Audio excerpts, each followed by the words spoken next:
Tonight we're diving into a subject that's often skipped over in history books: the lives of women who worked in Victorian brothels. It might sound like an odd topic for a bedtime story, but it's actually a fascinating part of forgotten history. Real women just like anyone, doing what they could to survive. If you enjoy these stories, please consider liking or subscribing. I'm curious to know where you're listening from. Leave a comment below with your location and the time there. It's amazing to think people all over the world are falling asleep to these tales. Alright, find your comfortable spot and take a deep, slow breath. Let your body relax and sink into whatever you're lying on. We're about to journey back to Victorian London, and trust me, by the end of this, you'll be thankful for your bed. So, you've just woken up in London 1857 during the height of the Victorian era. It's early morning, around 5 or 6 o'clock. You're not in a fancy bed, but on a lumpy mattress made of horsehair, with a thin wool blanket covering you.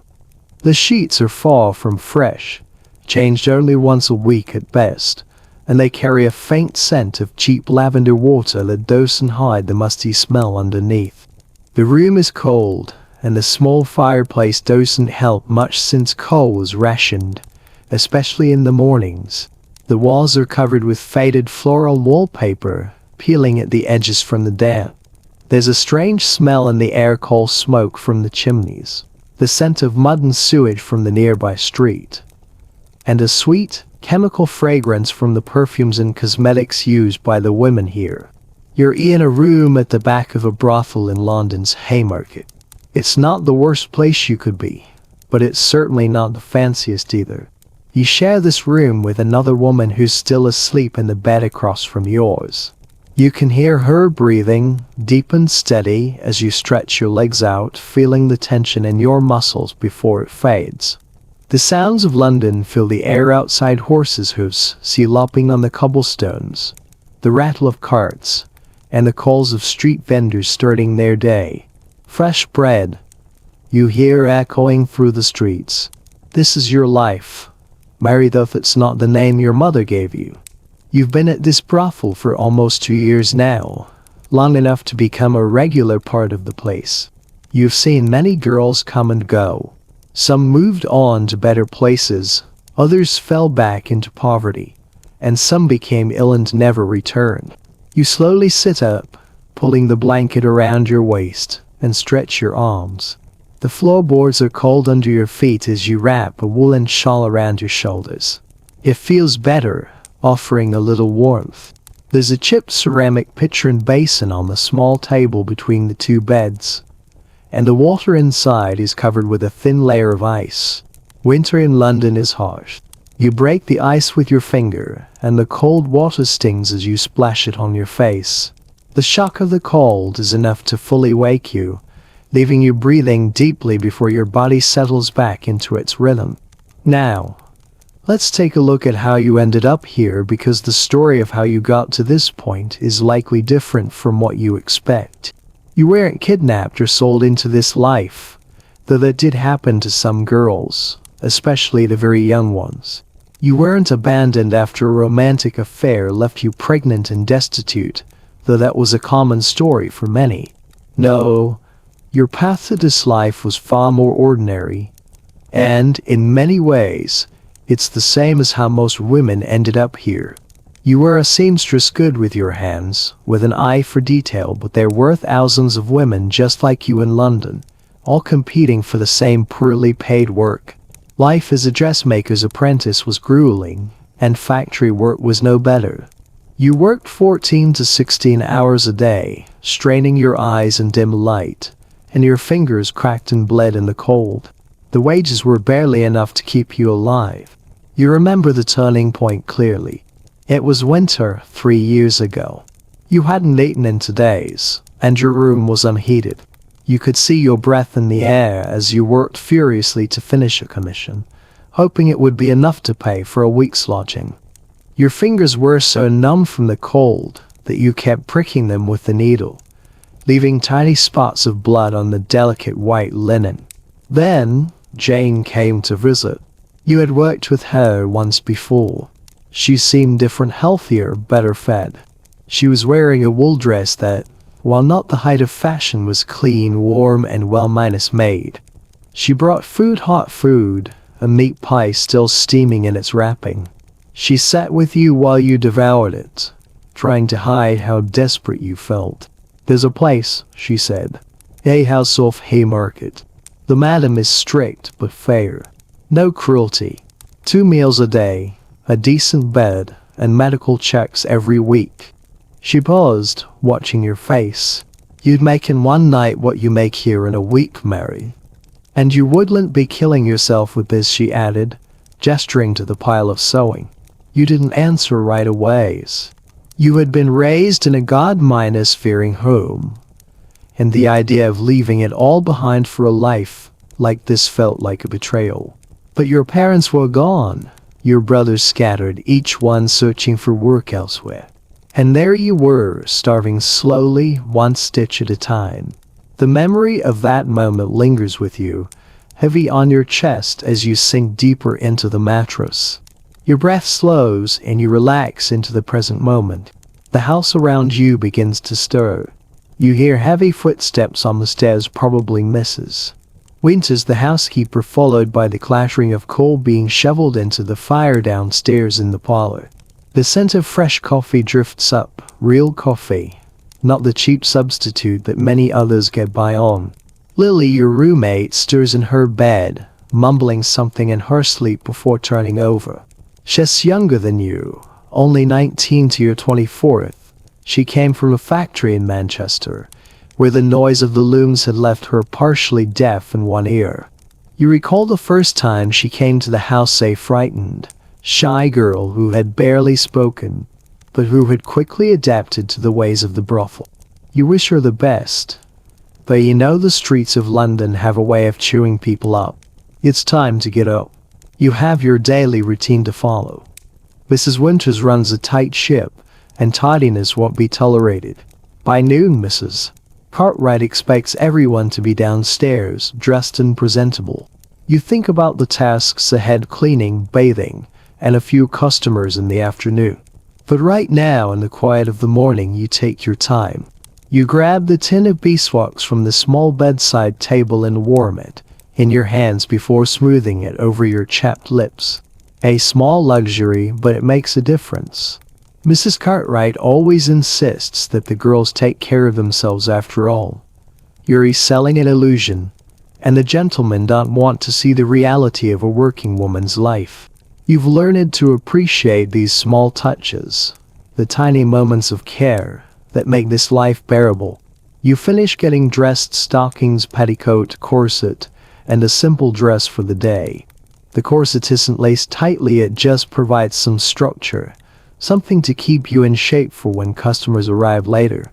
You twist your hair into a knot at the back of your neck, though later, for work, you'll make it more elaborate. Mrs. Cartwright insists that the girls look presentable, even when not entertaining customers. Your first task after dressing is to head downstairs for breakfast. And that's when you hear the familiar clatter from the kitchen.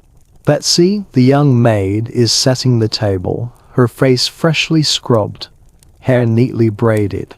She's only 13, too young for the house's work, but in a few years, she'll likely join the girls, unless she's fortunate enough to find another way out of this life.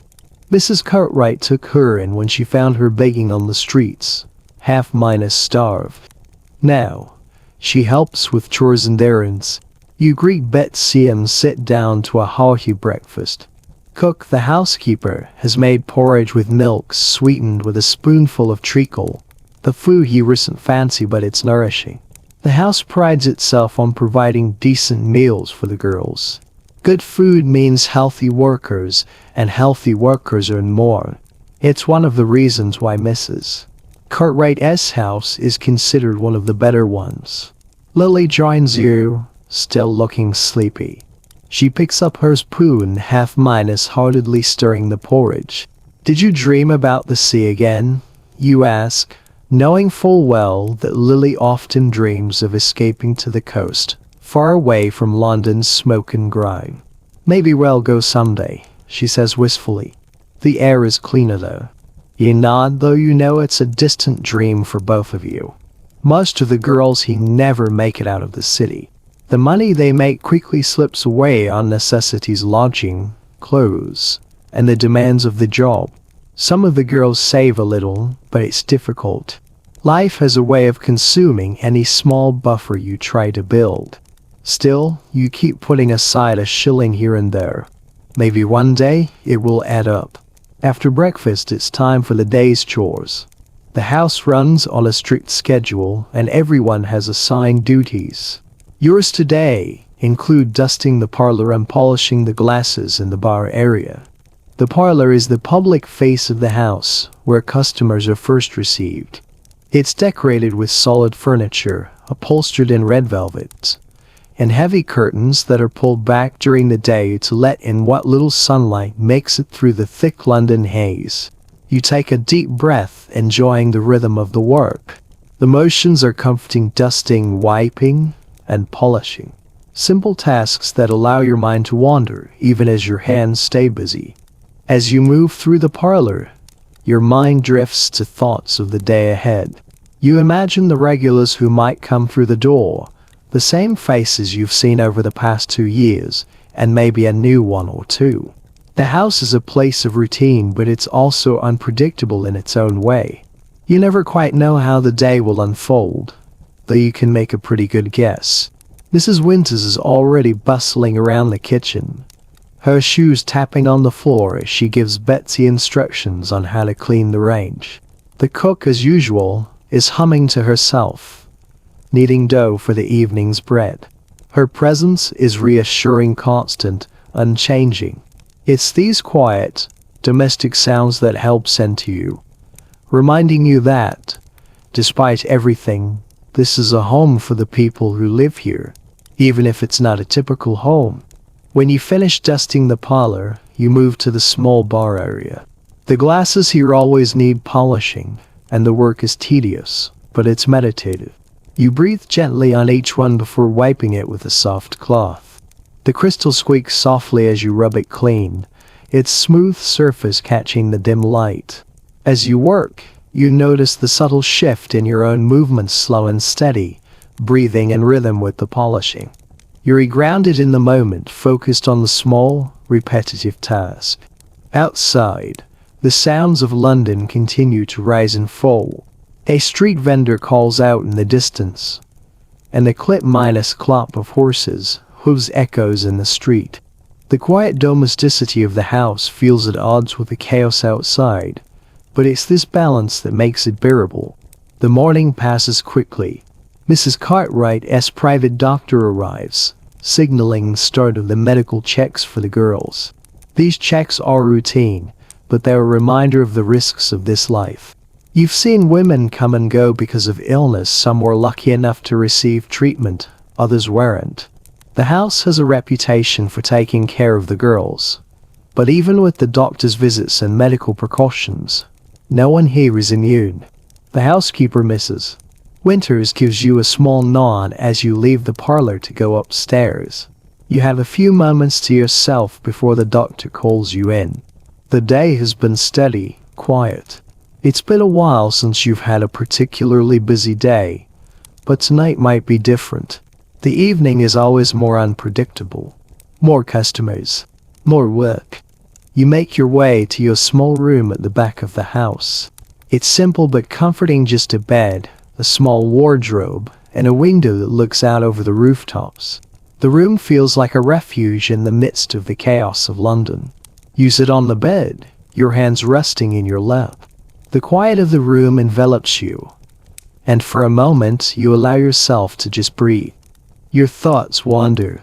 You think about the life you could have had if you'd stayed a seamstress. A life of hard work and low pay, but at least it was honest. Instead, here you are, in a world where survival depends on the customers who walk through the door. Some are kind, others not so much. Some want companionship, others simply a distraction. And for you, it's just another day, another transaction. But for a brief moment, you allow yourself to dream again. Maybe one day you'll find a way out. Maybe you'll save enough money to start over. But that thought feels distant, like something that belongs to someone else's life. There's a knock at the door. Betsy's voice calls out softly, "Hot water, miss."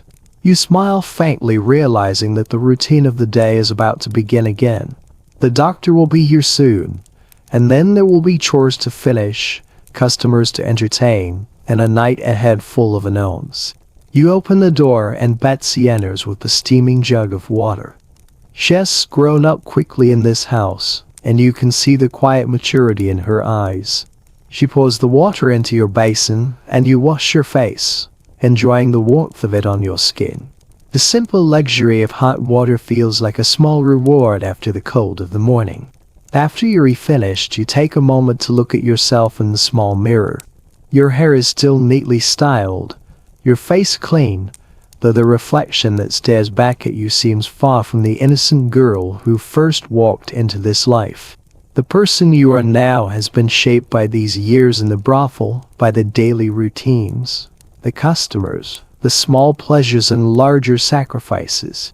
But for now, you push those thoughts aside.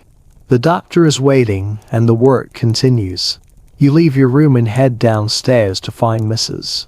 Winters overseeing the preparations for the afternoon. She's directing Betsy to chop vegetables for the stew while cook hums as she kneads the dough for tonight's bread. The atmosphere in the kitchen is calm but purposeful, each person engaged in their task. You feel a sense of quiet pride in the rhythm of these routines. They're predictable, steady. There's a comfort in knowing what comes next, even if it's not always easy. The house may be a place of work, but it's also a home in its own way. The smell of the stew simmering on the stove is rich and warming, and the fresh bread being baked in the oven promises a satisfying meal later. You find your way to the small parlor where the other girls are gathered. The atmosphere is relaxed now, but that will change once the evening arrives. The calm before the storm, you suppose. Each girl is quietly preparing for the busy night ahead, adjusting their hair or fixing their dresses. It's a ritual you've all learned over time, getting ready for the work, putting on the persona you need to make it through the day. Lily is sitting on one of the sofas brushing out her hair. She looks up and gives you a tired smile. "How's the doctor?" she asks, her voice soft, but tinged with a hint of concern. You shrug. "Fine. Yes, as thorough as usual. No new problems." Lily nods, though her eyes show a flicker of concern. The doctor's visits are always a reminder of the risks of the work. Some girls don't make it through without falling ill, and the house is vigilant in making sure the girls are healthy. But it doesn't erase the worry illness lingers in the back of every earnest mind. You grab a seat next to Lily and let yourself relax for a moment. The quiet of the parlor, the soft light filtering through the curtains, the low hum of activity from the kitchenette, all feels so far removed from the business that takes place here. The work you do for the gentleman who will soon begin to arrive. The house may function like a well-oiled machine, but the emotional weight of it never really leaves. You can't shake the sense that you're trapped in a life you never chose. But that's the reality. And for now, it's the only life you know. The conversation shifts to lighter matters as the other girls join in. Sarah and Emily begin discussing the latest gossip they've heard about some of the regular customers. It's a welcome distraction from the heaviness of the day. You find yourself smiling as you listen, but the smile feels thin, almost forced. You try to push the thoughts of what's coming later out of your mind, but the anticipation of the evening always hangs over you, just beneath the surface. Mrs. Cartwright appears in the doorway, and the room falls silent. She surveys the group with a practiced eye, her expression neutral, but with an air of authority that commands attention. "It's nearly time," she says, her voice smooth. "Everyone ready?" The room shifts. Everyone stands, adjusting their dresses, smoothing their hair. The change is immediate, like flipping a switch. The comfortable atmosphere is replaced by a quiet tension. It's time to begin. You head back to your room to prepare for the evening's work. The transformation from simple, everyday woman to someone else is always a bit jarring. You remove the plain dress you've been wearing all day and carefully change into something more elaborate. A deep blue silk dress, one of your favorites, settles around you like a second skin.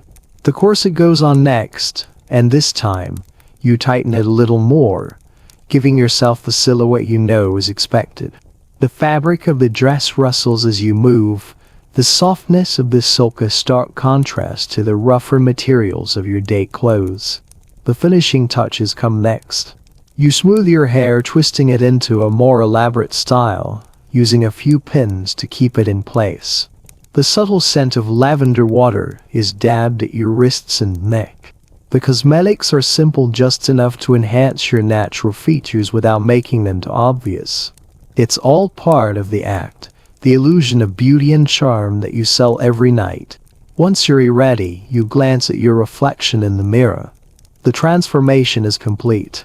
The woman who stares back at you is a far cry from the tired, hungry seamstress who first walked into this life.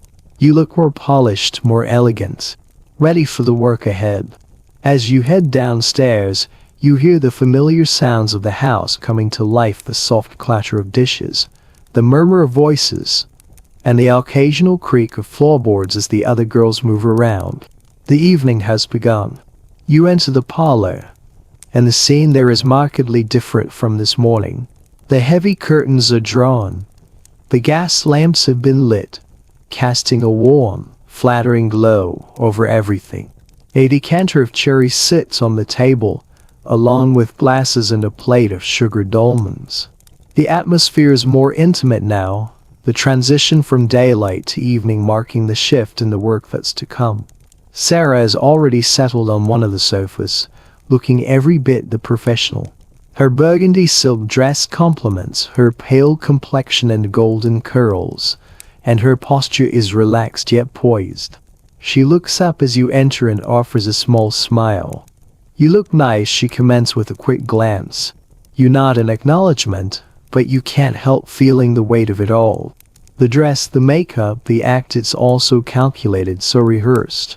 But it's the job, and you do it well. As you settle into your seat, you hear the familiar sound of footsteps on the stairs. The first customer of the night is arriving. Mrs. Cartwright moves to greet him with her usual poise, her purple silk dress swaying gracefully as she enters the room. The transaction will take place in the back office, and then it's up to you and the other girls to do what's expected. The evening has begun, and once again, you will play your part in this delicate dance. You may not be able to change the script, but you've learned to perform it with a practiced grace. The air in the parlor feels different now, charged with an undercurrent of expectation. The first customer is here, and the atmosphere has shifted. The house is fully awake, ready to take on the evening's demands. Mrs. Cartwright ushers him into the office, where they'll handle the business details, and then shall send him upstairs to meet the girl he's chosen for the night. You take a deep breath, trying to calm the nervous flutter in your stomach. The next few hours are always a blur: customers, conversation, the quiet intimacy of a transaction that feels more like a performance than anything real. You've learned to detach, to keep a little piece of yourself hidden, even as you offer the illusion of closeness. Lily, now dressed in her evening clothes, slips into the room and sits beside you. Her dress, a rich green silk, hugs her figure, and her hair is pinned up in an elaborate style. "Do you think he'll be a good one tonight?" she asks, her voice low. She's referring to Mr. Hamilton, the banker you'd seen earlier in the hallway. "I think so," you reply, though it's hard to be sure. Some customers are easier to read than others. Mr. Hamilton seems to be the respectful type, polite, while mine is dressed, the kind who prefers conversation before anything else. You can work with that. The evening unfolds in a rhythm you've come to know well. A knock at the door signals the arrival of another guest. Mrs. Cartwright answers it with her usual grace, her words soft and professional.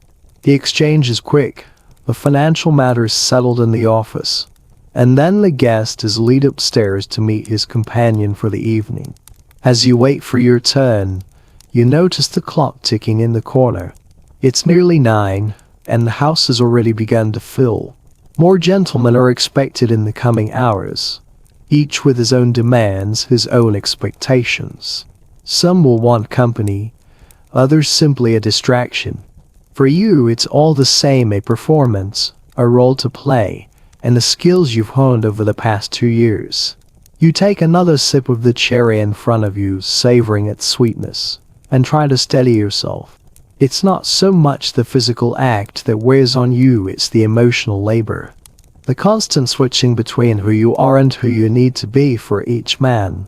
Every customer wants something different, and it's your job to give it to them, to make them feel special, to make them feel like they're the only one in the world. The door opens, and Mrs. Cartwright steps in. "Mary," she says, her voice calm but firm. "Mr. Hamilton is ready for you." You stand, smoothing your dress. The moment has arrived, and you feel a familiar twinge of apprehension in your stomach. But you know the drill. You've done this 1,000 times before. You take a deep breath, put on your professional smile, and step forward. Mr. Hamilton is waiting for you in the blue room. It's a quiet space, designed for customers who prefer a more intimate setting. You enter the room, and he stands as you approach, his eyes quickly taking you in, the polite smile on his face betraying no sign of discomfort. He seems calm and composed. This will be a good encounter, you think. You offer him a small smile and gesture to the chair. "Please have a seat," you say, your voice soft but firm. It's part of the act, maintaining control without being too assertive. You've learned to read the room, to adjust to each customer's needs without giving too much away about yourself. He sits, and you move to pour him a glass of cherry from the decanter, the delicate clink of the glass breaking the silence. You hand it to him, and his fingers brush against yours briefly. There's a small, calculated intimacy in the touch, one that doesn't go unnoticed. His smile widens slightly, but he doesn't speak at first. Instead, he takes a sip of the drink, clearly savoring it. "So, you begin, your voice smooth. How has your day been, Mr. Hamilton?" "Quite busy," he replies. "A long day of meetings. I'm glad to be here now in more relaxed company." You nod, maintaining the conversation as the prelude to what's to come. You ask about the weather, his recent travels, and slowly, as the minutes pass, he becomes more at ease, more willing to let his guard down. It's all part of the dance, the light conversation, the gradual building of rapport before the business begins. As you talk, you realize that HES not like some of the other customers who come in with a clear agenda. HES not rough or demanding. He just seems lonely. And looking for connection, even if it's just for a short time. You find yourself wondering what brought him here, what kind of life he leads outside this room, but you quickly push those thoughts aside. It doesn't matter. You're not here to ask questions. You're here to provide what HES paying for: companionship, attention, and the illusion of intimacy. Eventually, the conversation begins to wind down. You sense that HES ready to move on, and you make your move. "Would you care to continue this in more comfortable surroundings, Mr. Hamilton?" you ask, your voice soft, inviting. He looks at you, his expression shifting. There's a moment of hesitation, but it passes quickly. He stands, and you lead him to the bed. The room transformed once again into the setting for what HES come here for. As the minutes pass, the physical part of the encounter unfolds, nothing too remarkable, but it's done with care. You've done this enough to know how to make it feel real, how to give the illusion of closeness without actually letting him into your world. When it's over, he dresses quickly, leaving you to tidy the room. There's a quiet satisfaction in knowing that you've done your job well. He was respectful, polite, and easy to manage. That's the kind of customer you appreciate, the ones who don't demand too much, who understand the rules of the house and the boundaries that come with it. As he leaves the room, he presses a small coin into your hand. A tip, a token of his appreciation. "Thank you, Mary," he says, his voice warm. "It was a pleasure." "The pleasure was mine," you reply automatically, your voice professional but not insincere. You show him out, then close the door behind you.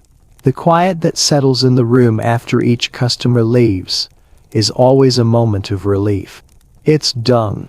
And now, there's a brief pause before the next one arrives. You take a moment to yourself in the blue room. The silence that follows every customer is always a small relief, a brief pause before the next act begins. The room is now back to its quiet, intimate setting, the bed freshly made in the air still holding a trace of the encounter. You stand in front of the small mirror, adjusting your hair and smoothing your dress. The act is done for now, but you can already feel the shift as you prepare for the next customer, the next performance. The house is alive with its own rhythm.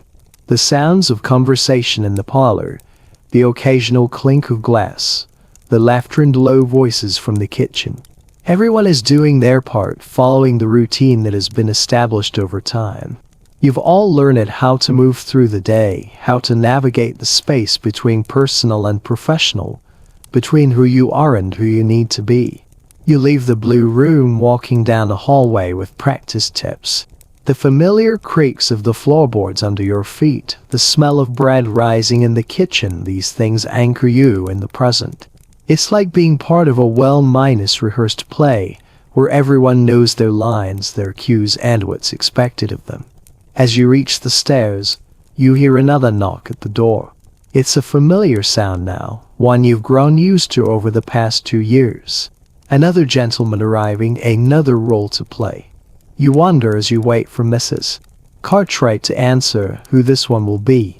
A businessman perhaps, or maybe another regular. Each one brings with him his own set of expectations, his own desires. Mrs. Cartwright's voice is calm and professional as she greets the visitor.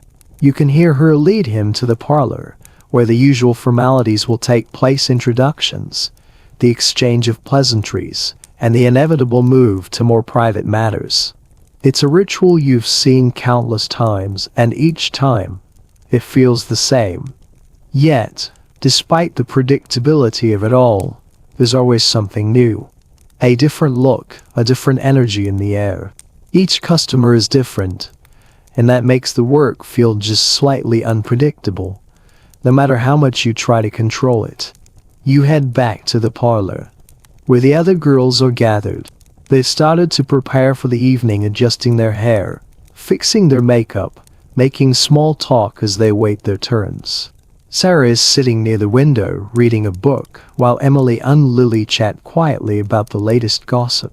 It's a normal evening, or at least as normal as it gets here. Lily looks up as you enter, giving you a quick smile. "Another one down?" she asks, her voice light. You nod. "Yes, Mr. Hamilton." Polite. Respectful. "Good," Lily replies. "I've heard he's one of the decent ones." You settle into your seat, listening to the chatter around you. It's funny how quickly the girls here have become like family, strange, given the nature of the work, but true. There's a solidarity that forms when you live through the same experiences, when you all share in the same strange, difficult life. The others understand the highs and lows, the emotional toll, and the brief moments of relief. A few minutes later, there's another knock. Mrs. Cartwright is already moving toward the door, her voice low but welcoming as she greets the next customer. It's part of the routine, the polite greeting, the professional distance, the steady rhythm of the day. You glance at the clock. It's nearing 10, and you know the pace will pick up soon. The regulars will begin to arrive, followed by the occasional new customer. You've learned that the night is always unpredictable, but the preparation for it is always the same. You know your role, you know it's expected, and you know how to navigate the delicate balance between being present for the men who come through the door and keeping yourself safe, emotionally detached, and always professional. The door to the parlor opens and Mrs. Cartwright steps inside, her purple silk dress gliding over the floor as she addresses the room. "Sarah, Mr. Harrington is asking for you." Sarah stands, smoothing her dress with a practiced motion. "He'll be right back," she says to the group, before turning to follow Mrs. Cartwright. The rest of the girls resume their quiet chatter, their voices a soothing background to the hum of activity.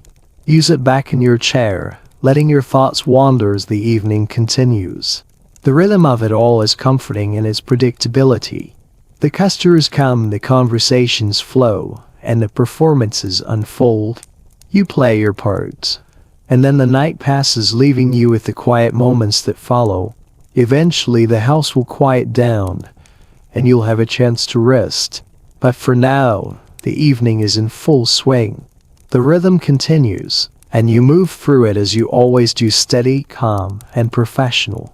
As the night deepens, the energy in the house subtly shifts. The parlor, once calm and serene, is now filled with a gentle buzz. The familiar creak of the front door opening and closing signals the arrival of another guest.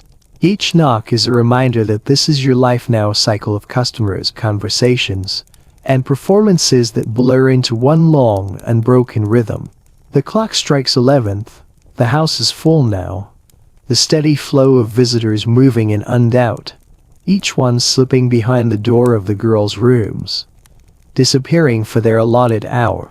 The evening rush has begun. You feel the slight tension in the air, the awareness that things are picking up. You've been through this countless times before, but it doesn't get easier. Lily is sitting across from you, her eyes bright with a hint of nervous energy. "How's it going tonight?"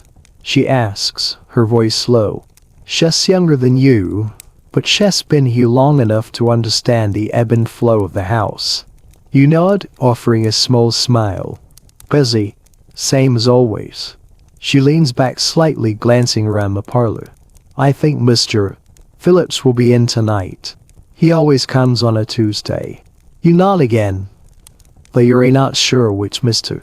Phillips she's referring to. There are so many regulars, each with his own habits, his own quirks. Some want to talk about their work, others just want to be entertained. It's all the same in the end. The evening drifts on, the conversations in the parlor blending into one another. The sounds of the house, footsteps on the stairs, soft murmurs from behind closed doors are a constant background. You hear the occasional laughter, the gentle thud of a door closing, and the soft rustle of clothing as the girls prepare for their next encounter. It's like living in a world where time moves differently, where the usual markers of the day, morning, afternoon, evening lose their meaning. As you wait, you find yourself lost in thought. The work is exhausting, yes, but it's also oddly routine. You've learned to take comfort in the predictability of it, in the small moments of peace that punctuate the busy hours. The quiet moments between customers, the brief respites when you can sit and breathe, when you can let your guard down, even if only for a few minutes. But there are other thoughts too, thoughts that linger at the edges of your mind, even as you push them away. The idea of escaping this life, of one day leaving the brothel and making a new life for yourself. You've heard stories of girls who saved enough to leave, some moved to the countryside, others to new cities. But for most, the dream never comes true. Life has a way of consuming everything you try to build. The knock at the door breaks your train of thought. Mrs. Cartwright enters, her presence immediately filling the room. "Mary, Mr. Lawrence is asking for you," she says, her voice calm and direct. It's a statement, not a request, and you rise without hesitation. You've been here long enough to know the drill. You make your way to the stairs, your heart beating a little faster now. The room you've entered countless times before is ready, the bed made, the linens fresh. The familiar scent of lavender water and fresh sheets fills the air. It's a small, private space, but it serves its purpose. When you enter, Mr. Lawrence is already seated in the chair by the window, a glass of cherry in his hand. He looks up as you approach, his eyes scanning you with the practiced air of a man who's been in this house more times than he can count. He's a regular, and though you've seen him many times, you've never gotten used to the look in his eyes, the way he appraises you as though you're a piece of furniture or a piece of fine china. It's not malicious, but it's cold. You smile politely and take a seat across from him, just out of his immediate reach. "Good evening, Mr. Lawrence. How are you tonight?" His answer is quick and clipped. "Tired. It's been a long day."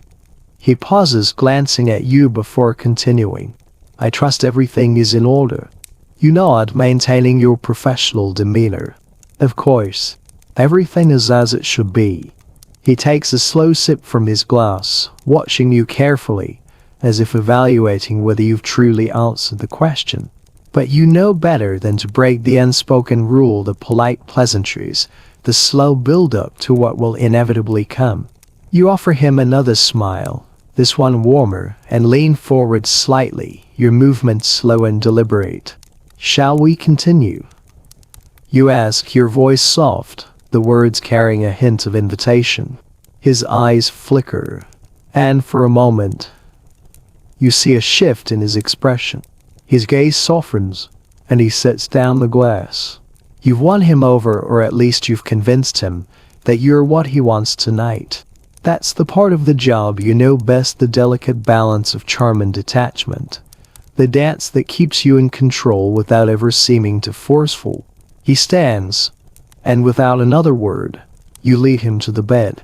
The transaction is simple, routine, but you give him what he's looking for: companionship, attention, and the illusion of connection. It's always the same, yet somehow different each time. As the minutes pass, you lose track of time. The clock ticking in the corner of the room is the only thing that marks the passage of time. You focus on the task at hand, doing what's expected of you with practiced ease, never allowing yourself to think too much about what this work truly means. Eventually, it's over. Mr. Lawrence dresses quickly as always. The room is quiet again, and the silence feels heavier this time. You tidy up, straighten the bed, and prepare the room for the next customer. The same routine again and again. You've done this 100 times, and you'll do it 100 more. The night continues its rhythm. As the clock ticks toward midnight, the atmosphere in the house remains steady, if not slightly more charged with anticipation. The regulars have come and gone, and the last of the evening's visitors is starting to trickle in. There's an air of finality in the way everyone moves.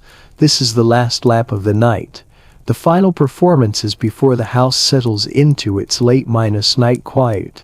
You take a moment in the hallway to breathe, feeling the soft weight of the silk dress against your skin, the smooth fabric now familiar. The dress, the makeup, the jewelry, these aren't just part of the work. They're the costume of the persona you create for each customer. It's all designed to enhance the illusion, to make the man feel special, to provide an escape from his reality.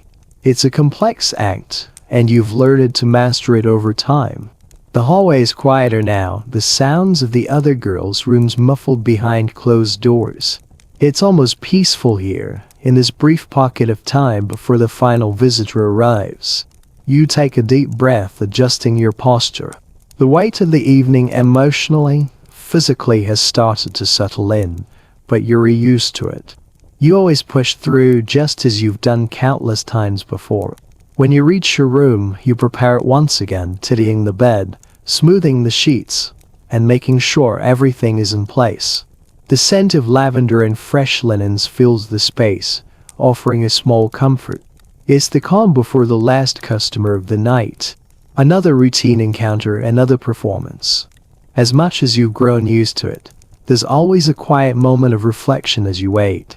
A soft knock at the door breaks the stillness, and Mrs. Cartwright's voice rings through. "Mary, Mr. Harrington is here."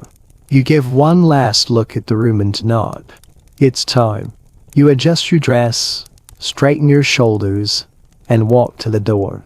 Another customer, another hour of work. You've done it so many times, but tonight, for some reason, it feels different. Perhaps it's the exhaustion of the day, or maybe it's the quiet rhythm of the house that makes it seem like everything is falling into place. A pattern of movements and moments. Mr. Harrington is already seated in the chair by the window when you enter. You can see from his posture that he is a regular, someone who knows the routine.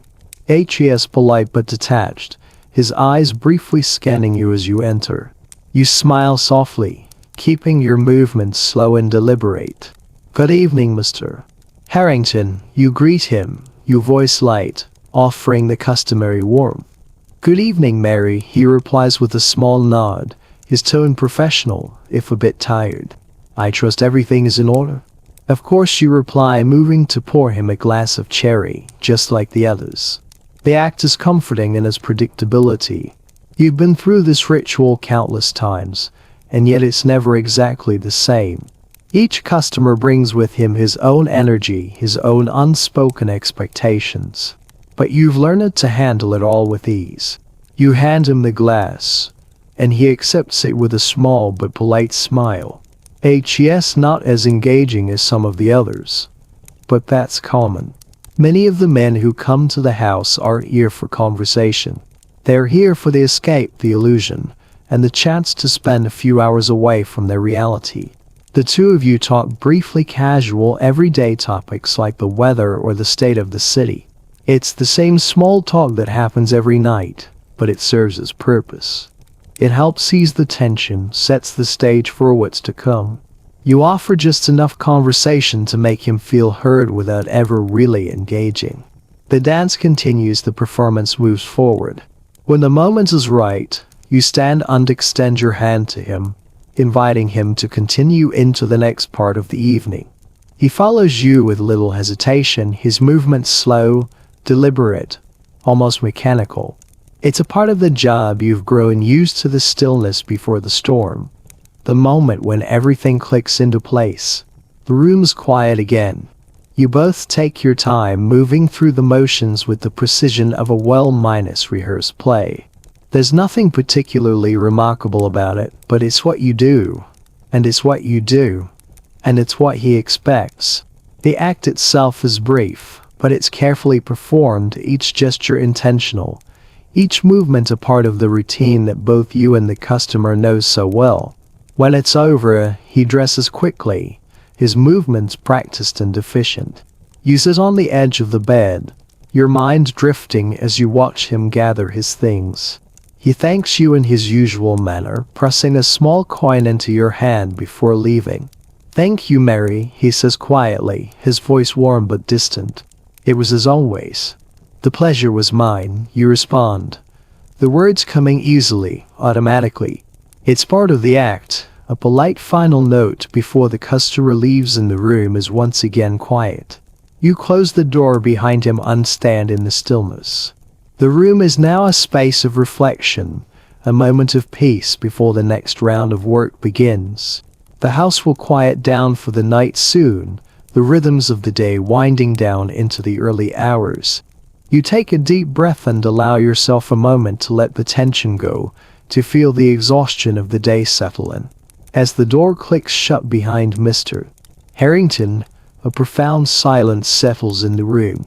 The last customer of the night has left, and the house, still and quiet, is wrapped in a kind of calm that only comes after the hustle and bustle of a busy evening. You stand there for a moment, eyes fixed on the empty space where the man had just been. A flicker of exhaustion stirs in your chest, but it's quickly masked. Like everything else, you begin the small ritual of cleaning up the room. The bed needs to be straightened, the sheets smoothed out. Even though it's the end of your shift, the room must always be ready for the next guest. The same process every time. The small details matter. You fold the used sheet and place it with the others in the laundry basket, the soft fabric familiar in your hands. The quiet of the room is almost soothing, the rhythmic movements calming the mind. You glance at the clock on the wall. It's almost 1 o'clock a.m. The night has slipped by faster than you'd anticipated, but it always does. Time moves differently here. There's the outside world, with its regular hours and routines. And then there's this world, the one you live in, where time blurs and all that matters is the next moment, the next customer, the next part of the performance. You've finished eating up, and as you leave the room, you can hear the soft murmur of voices from downstairs. The other girls have likely gathered in the kitchen or the parlor to wind down, share a quiet meal, or simply sit together after the long hours. For a moment you hesitate, standing in the hallway, listening to the sounds of the house settling into its late-night rhythm. The crackling of a fire in the parlor, the clink of dishes, the soft hum of quiet conversations. It's almost comforting, this sense of community, even in the midst of it all. The work is difficult, draining, but it's these moments of connection with the other girls that make it bearable. You're not alone in this, not really. There's a bond that forms when you share the same life, the same struggles. A solidarity born out of necessity, but one that's real all the same. You make your way downstairs, your footsteps light on the worn carpet. The warm glow of the kitchen light spills into the hallway as you reach the bottom of the stairs. The others are there, sitting at the table, laughing softly, their voices low. It's a quiet celebration of the end of the day, a moment of respite before the routine begins again tomorrow. Mary Lily greets you with a tired but genuine smile. You made it through the night. You smile back, though it's more of a reflex than anything else. Yes, another night done. The conversation flows around you as you pull out a chair and sit down. There's food on the table, bread, cheese, some colds still left from earlier. It's simple, nothing extravagant, but it's enough. The comfort of food after a long day is one of the few luxuries this life affords. Mr. Harrington again? Emily asks, looking over at you from the other side of the table. You nod, taking a piece of bread. Yes, the usual. Polite quiet. Yes, not bad, Sarah adds, her voice muffled as she takes a sip of water. Just a bit stiff. Doesn't want to talk much. You nod again, agreeing with her assessment. Most of the regulars are like that, pleasant enough, but they come for one thing and one thing only. They don't want to engage in long conversations, and they certainly don't want to talk about their personal lives. For them it's an escape, a chance to forget for a little while, and you give them that no matter how much it takes out of you. The conversation shifts to another customer who has come recently, a new face in the rotation. It's always interesting to hear the girls' thoughts on the newcomers. Some are easier to handle than others, and knowing what to expect can make all the difference. You sip the water in front of you, letting the cool liquid soothe your dry throat. The simple act of sitting here, of being present in the moment with the others, feels like a balm after the tension of the evening. The exhaustion weighs on your shoulders, but it's manageable now. The hard part is over. For tonight, at least. Are you heading to bed soon? Lily asks, breaking into your thoughts. Her eyes are tired, but there's still a hint of curiosity in her expression. You nod. Yes, I think so. I'm tired. Lily's face softens. You know it's hard sometimes, isn't it? You pause for a moment, considering her words. It is hard. The work is exhausting, draining in ways you can always explain to people who don't live it. But it's the life you've chosen, the life you've made for yourself. And right now, it's the only life you know. Yes, you say finally, but we keep going. That's what we do. Lily gives a small, understanding nod before turning her attention back to the others. The conversation continues, but you feel yourself drifting, the weight of the day pulling you toward rest. You'll go to bed soon, but not just yet. Not until you've taken a few more minutes to yourself, to process the day and let it go. The conversations around the table gradually quiet as the exhaustion of the day catches up with everyone. It's a slow, almost imperceptible shift. Take a collective exhale, as if the weight of the evening's work has finally settled on all of you at once. The light from the lantern flickers softly, casting long shadows on the walls, and the clinking of spoons against bowls slows to a stop. You sit back in your chair, the warmth of the stew in your stomach settling, but your mind is still whirling. Despite the tiredness, despite the comfort of the moment, you can't quite shake off the sense of being caught in a never-mind ascending loop. The cycles of the days blur into one another. Each morning the same routine. Each night the same performance. The faces change, the names change, but in the end, it's always the same. You glance around the table at the other girls. They're all tired, some lost in their own thoughts, others chatting quietly to fill the silence. They've all become accustomed to this life, just like you have. It's a survival mechanism, one you've all learned to embrace. But beneath it all, there's an unspoken understanding this life is not what any of you would have chosen. But it's the hand you've been dealt, and there's no turning back now. Lily, sitting beside you, looks up, her expression thoughtful. Do you ever wonder what life would have been like if we hadn't come here? She asks, her voice quiet, almost to herself. You hesitate, not sure how to answer. The question is one you've asked yourself many times, though you rarely voice it out loud. Life outside this house, outside the brothel, seems like a distant dream, an unreachable place. There was a time when you had hopes, aspirations, dreams of a different life, a life where you weren't forced into this work. But those dreams feel like they belong to someone else now. The girl you used to be is long gone, replaced by the woman who's learned to survive in this world. I used to, you say finally, your voice soft. I used to wonder what life could have been. But now, I think I've forgotten what that life even looked like. Lily nods, and for a moment, you both sit in silence, each of you lost in your own thoughts. It's a strange kind of connection, this understanding you share without ever speaking too much about it. The words don't need to be said. You both know what it's like to live in the space between hope and reality, to cling to the idea of something better while knowing it's not meant for you.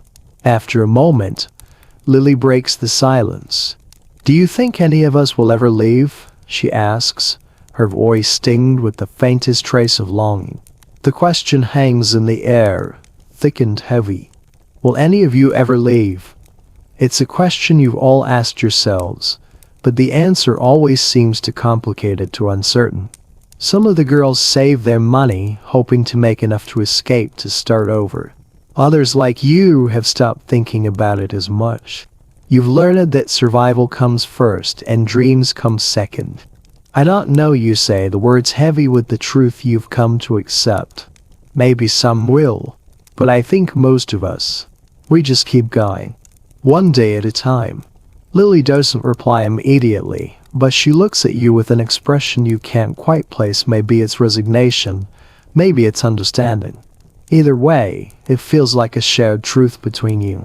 The conversation drifts again, as it often does when the night winds down.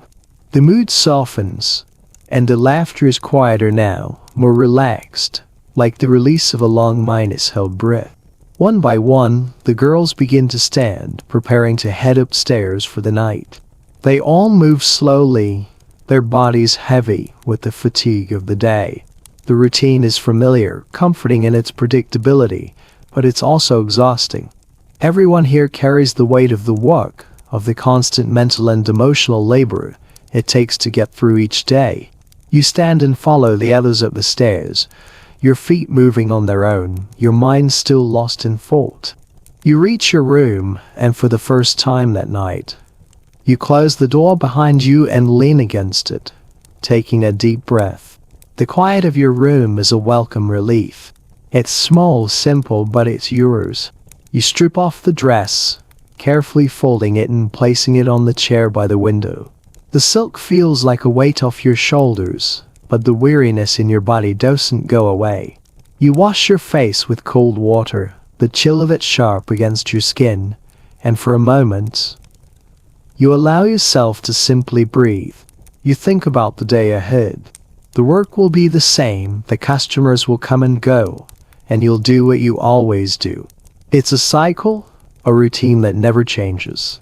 Some days are easier than others, but at the end of it all, it's always the same. Sitting on the edge of your bed, you let your mind wander one last time. There's a part of you that still wonders about escape, about the possibility of a life outside this place. But you know it's not something that's truly in your control. You've learned that dreams don't pay the bills. Survival does. With a sigh, you lie back on the bed, pulling the thin blanket up over you. The night outside is still, and the sounds of the house have faded into a soft murmur. You close your eyes, letting the quiet wash over you. Tomorrow will come, and you will get up and do it all over again. For now, though, you allow yourself the comfort of rest, the brief pause before the next day begins. The cycle continues as it always does. The morning light is faint when you wake, creeping in through the thin curtains, casting soft shadows on the walls of your small room. The bed feels stiff beneath you, the blanket too thin to ward off the lingering chill of the night. You blink a few times, allowing your eyes to adjust to the dim light. And then you sit up, your body sore from the previous night's work. The fatigue lingers, a quiet weight pressing down on you, but it's nothing new. You've learned to push through it just like everyone else. The sounds of the house start to filter in, footsteps in the hallway, the soft murmur of voices downstairs, the clink of pots and pans in the kitchen. It's the usual morning bustle, the start of another long day. You stretch, feeling the familiar ache in your back and shoulders, and then you slowly rise from the bed. The day will be the same as always, filled with the routine of customers, work, and the small moments of respite that come at the edges of it all. You step into your small, chipped wash basin and splash cold water on your face, the shock of the water waking you up more than anything else. The harshness of the cold reminds you that there's no time for lingering in bed. The day has begun, and you must keep moving. You run a comb through your hair, smooth it into place, and then change into your dress. The dress is plain but clean, the fabric familiar against your skin. You can already feel the weight of the day settling in, even though it has truly started yet. There's a knock at the door. You turn to see Mrs. Winter standing in the doorway, her expression as serious as ever. "Mary," she says, her voice steady. "It's time." You nod, offering a small, polite smile, and follow her downstairs. The house is already busy, the girls moving through their morning chores. The quiet early hours have passed, and now the house is fully awake, preparing for another day of work. Mrs. Cartwright is already in the parlor, greeting the first customers of the day, her practiced smile in place as always. You take a seat in the parlor, waiting for the first of the day's guests to arrive. The soft murmur of voices fills the air as the girls begin to prepare themselves, adjusting their dresses, checking their hair, making sure everything is in order. There's a sense of routine in it, a kind of unspoken rhythm that everyone knows well. It's the calm before the storm, the quiet before the hustle of the day begins. As you wait, you find your thoughts drifting back to the previous night. The work is always the same, yet it feels different every time. You think about the men who come through the door, the ones who want nothing more than an escape from their lives, the ones who seek connection, even if it's only for a short while. You think about your own role in it, all the way you've learned to move, to speak, to smile. The delicate balance of giving just enough without ever revealing too much. It's a performance, and you've mastered it. A loud knock at the door breaks your reverie, and you glance up to see Mrs. Cartwright standing in the doorway, a customer following her into the room. The first of the day has arrived. "Mary," she says with a professional smile, "Mr. Turner is here." You rise, smoothing your dress. The ritual has begun, and you know exactly what comes next. You offer Mr. Turner a warm smile as he enters, his eyes briefly scanning you before he sits. His gaze is polite, distant. The usual. You move toward him slowly, your body language soft, graceful. "Good morning, Mr. Turner," you say, your voice warm and welcoming. "I trust your morning has been pleasant." He nods, his voice low. "It has, thank you." He doesn't say much else at first, but you can tell that's typical for him.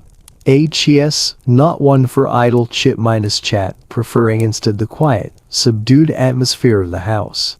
You pour him a drink, the decanter of cherry glistening in the soft light of the room.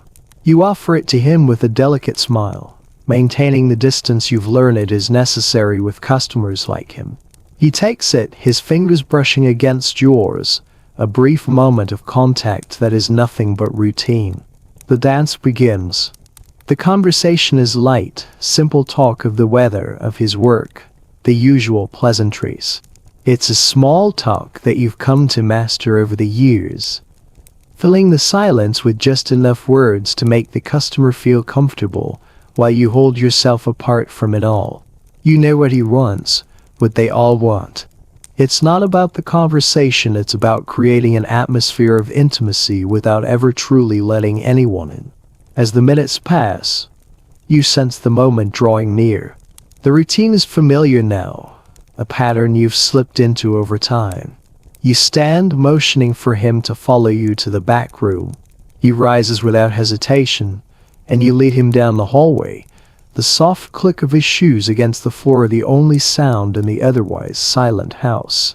You open the door to the room, the bed neatly made, the curtains drawn to let in just enough light.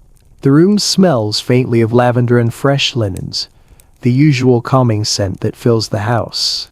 You gesture to the chair by the window and then step aside to allow him to settle in. He sits, and for a moment, there's silence.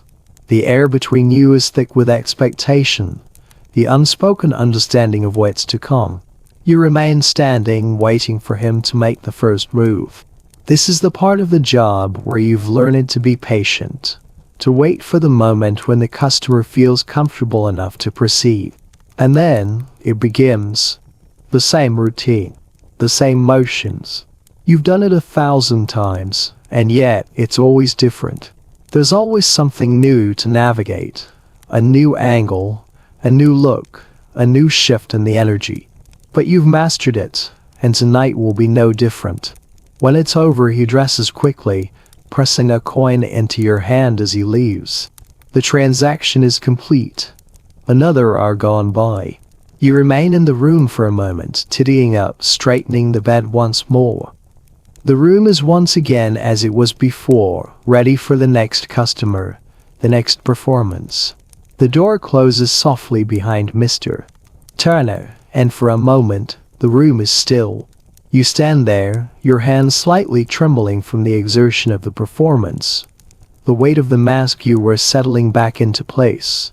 The quiet feels heavier now, a small lull before the next round begins. You take a deep breath, exhaling slowly, trying to release some of the tension that's built up in your body. It's not so much the physical work that wears you out, it's the mental and emotional strain. The constant shifting between who you are and who they expect you to be. The way you've learned to hold a part of yourself back, to smile when you feel like frowning, to speak when you want to remain silent. It's the balancing act of giving enough, but never too much. You've perfected the role, but the toll it takes is a constant, quiet pressure in the back of your mind. You step out of the room, your feet moving automatically as you make your way down the hall. The house is busy again, filled with the sounds of footsteps, voices, the familiar rhythm of work. It's strange how the house has its own life, its own pulse. You move through it like a piece of the machinery, doing your part to keep it all running smoothly. As you pass the parlor, you hear Mrs. Cartwright speaking with a new guest, her voice calm and professional as always. You can't help but notice the subtle difference in her tone, always so controlled, so poised. It's a skill, you think. The ability to be pleasant and courteous without ever revealing anything real about yourself. It's something you've learned too, but it's always there, lurking beneath the surface. You make your way to the small kitchen, where the girls are gathered around the table, finishing their breakfasts. The conversation is light, the usual talk of who's expected to arrive, the gossip about the regulars. You sit down with them, the weight of the morning pressing down on you, but you don't speak about it. You never do. Lily looks up as you sit down, offering you a small smile. "How was Mr. Turner?" she asks, her voice casual, though there's a hint of curiosity in her eyes. "Polite," you reply, your voice steady. "The usual."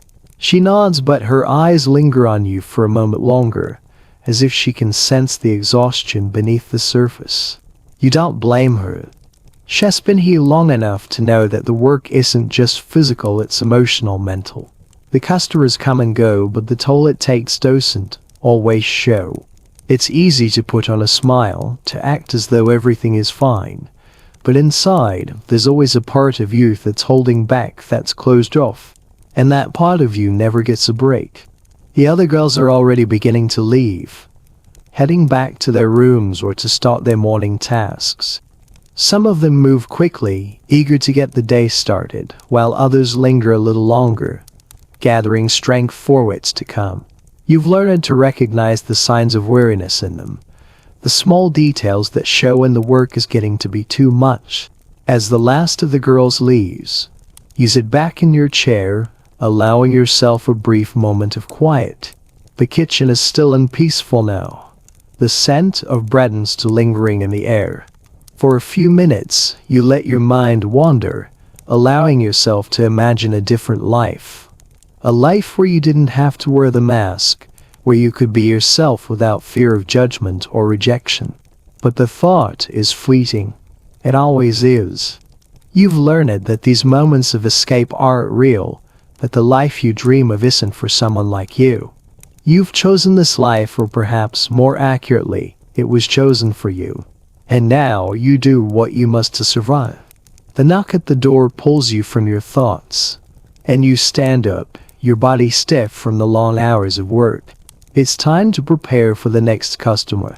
The cycle continues, the routine presses on, and you slip back into the role that's expected of you.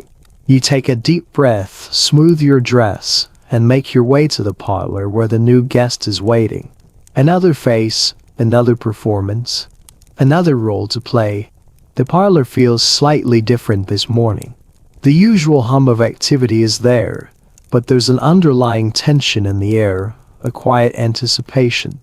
The door to the outside world remains firmly shut, the street sounds muffled by the thick curtains drawn across the windows. You enter the room and Mrs. Cartwright nods at you from across the space, her face warm but sharp with professionalism. "Mr. Clayton is here," she says, a small smile curling at the corner of her lips. She has a new face. Beyond your best behavior. You nod, offering a polite smile in return. It's always the same, the new customers who need a little extra attention. The ones who require just the right amount of charm, but never too much. You've learned over time that the balance is crucial. Too eager and they sense desperation, too aloof and they feel dismissed. It's all about the dance, the art of making them feel special without giving anything away. Mrs. Cartwright gestures toward the door, signaling the introduction. You move toward it, your steps light but measured, the familiar weight of your dress settling around your body as you walk. You open the door and find Mr. Clayton standing in the hall, his back straight, his expression unreadable. He looks like someone who's used to being in control, someone who's accustomed to making demands and having them met without question. "Good morning, Mr. Clayton," you greet him, your voice steady but warm. He turns toward you, his eyes briefly flicking over your appearance, taking in the neatness of your dress, the softness of your smile. "Good morning," he replies, his tone formal. His gaze lingers just a little too long on you, and for a split second, you feel the familiar unease that comes with being appraised.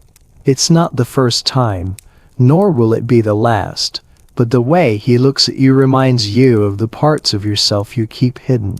You lead him to the parlor where the usual pleasantries take place. The conversation is polite, bordering on stiff, but you've learned to navigate these early moments with ease.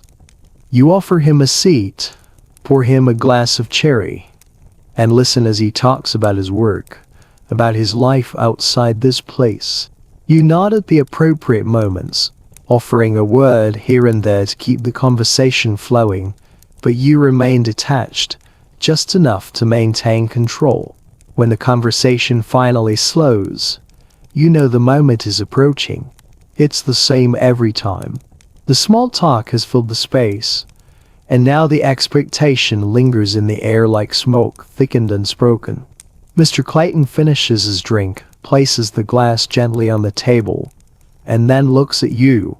His eyes shift, and you feel the subtle change in his demeanor, the flicker of intent behind the polite exterior. "You're quite a striking woman," he says, his voice low, almost hushed. You smile again, the practiced, neutral smile that's become second nature. "Thank you, Mr. Clayton. Shall we continue to a more comfortable setting?"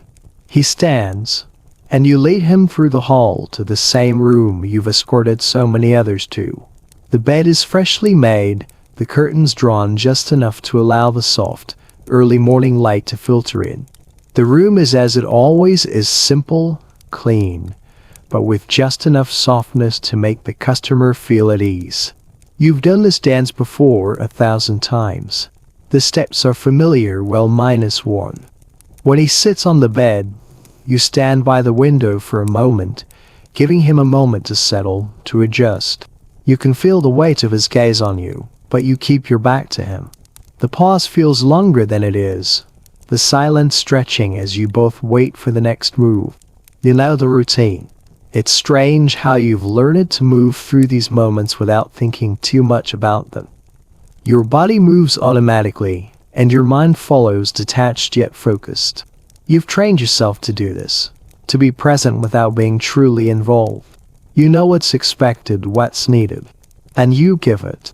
Mr. Clayton rises, and you allow him to approach, offering your hand as you guide him back to the bed. He doesn't need much direction. The process is familiar to him as well.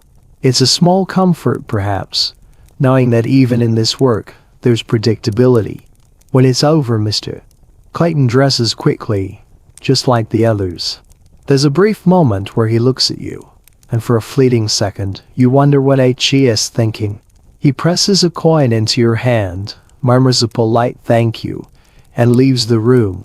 You stand there for a moment after he is gone, letting the quiet of the room settle around you. The work is done for now, but the emotional toll lingers. You pick up the discarded clothing, fold it neatly, and straighten the bed. The room is empty again, awaiting the next guest, the next performance. You take a moment to stand still in the quiet room after Mr. Clayton leaves. The weight of the encounter lingers in the air, but it's quickly replaced by the sharp rhythm of the next step in your day. The house is never fully still, always humming with the low murmur of conversations, the faint echo of footsteps on the floorboards, the clink of glasses in the parlor. There's no time to dwell. You've learned to move through it all, one task after another. As you finished iddying up, you hear the familiar sounds of the other girls in the hall. The pace is picking up, as always. The second wave of customers is arriving, and the cycle repeats. You know the next one will be waiting for you soon, and you can already feel the shift in the atmosphere, the weight of the day starting to press in again. The house is full now, the steady hum of voices, the shuffle of shoes on the old floorboards. You smooth your dress, check your reflection in the small mirror on the wall. It's a quiet ritual, adjusting yourself, resetting before you move on. The smile is always the same, a practiced curve that doesn't quite reach your eyes. You're not sure anymore when it became a part of you, this smile. It feels as natural as breathing, but when you stop and think about it, you realize it's not really yours at all. It's just something you've learned to wear, like the dress, like the persona. It's part of the performance. You step back into the hallway and make your way downstairs. The house is a bit busier now. The girls have started their rounds, slipping in and out of rooms, preparing for their customers. There's a calm sense of urgency in the air, the kind of tension that marks the start of the busiest part of the day. You've been through this many times, but you never stop noticing how the house changes when it's full.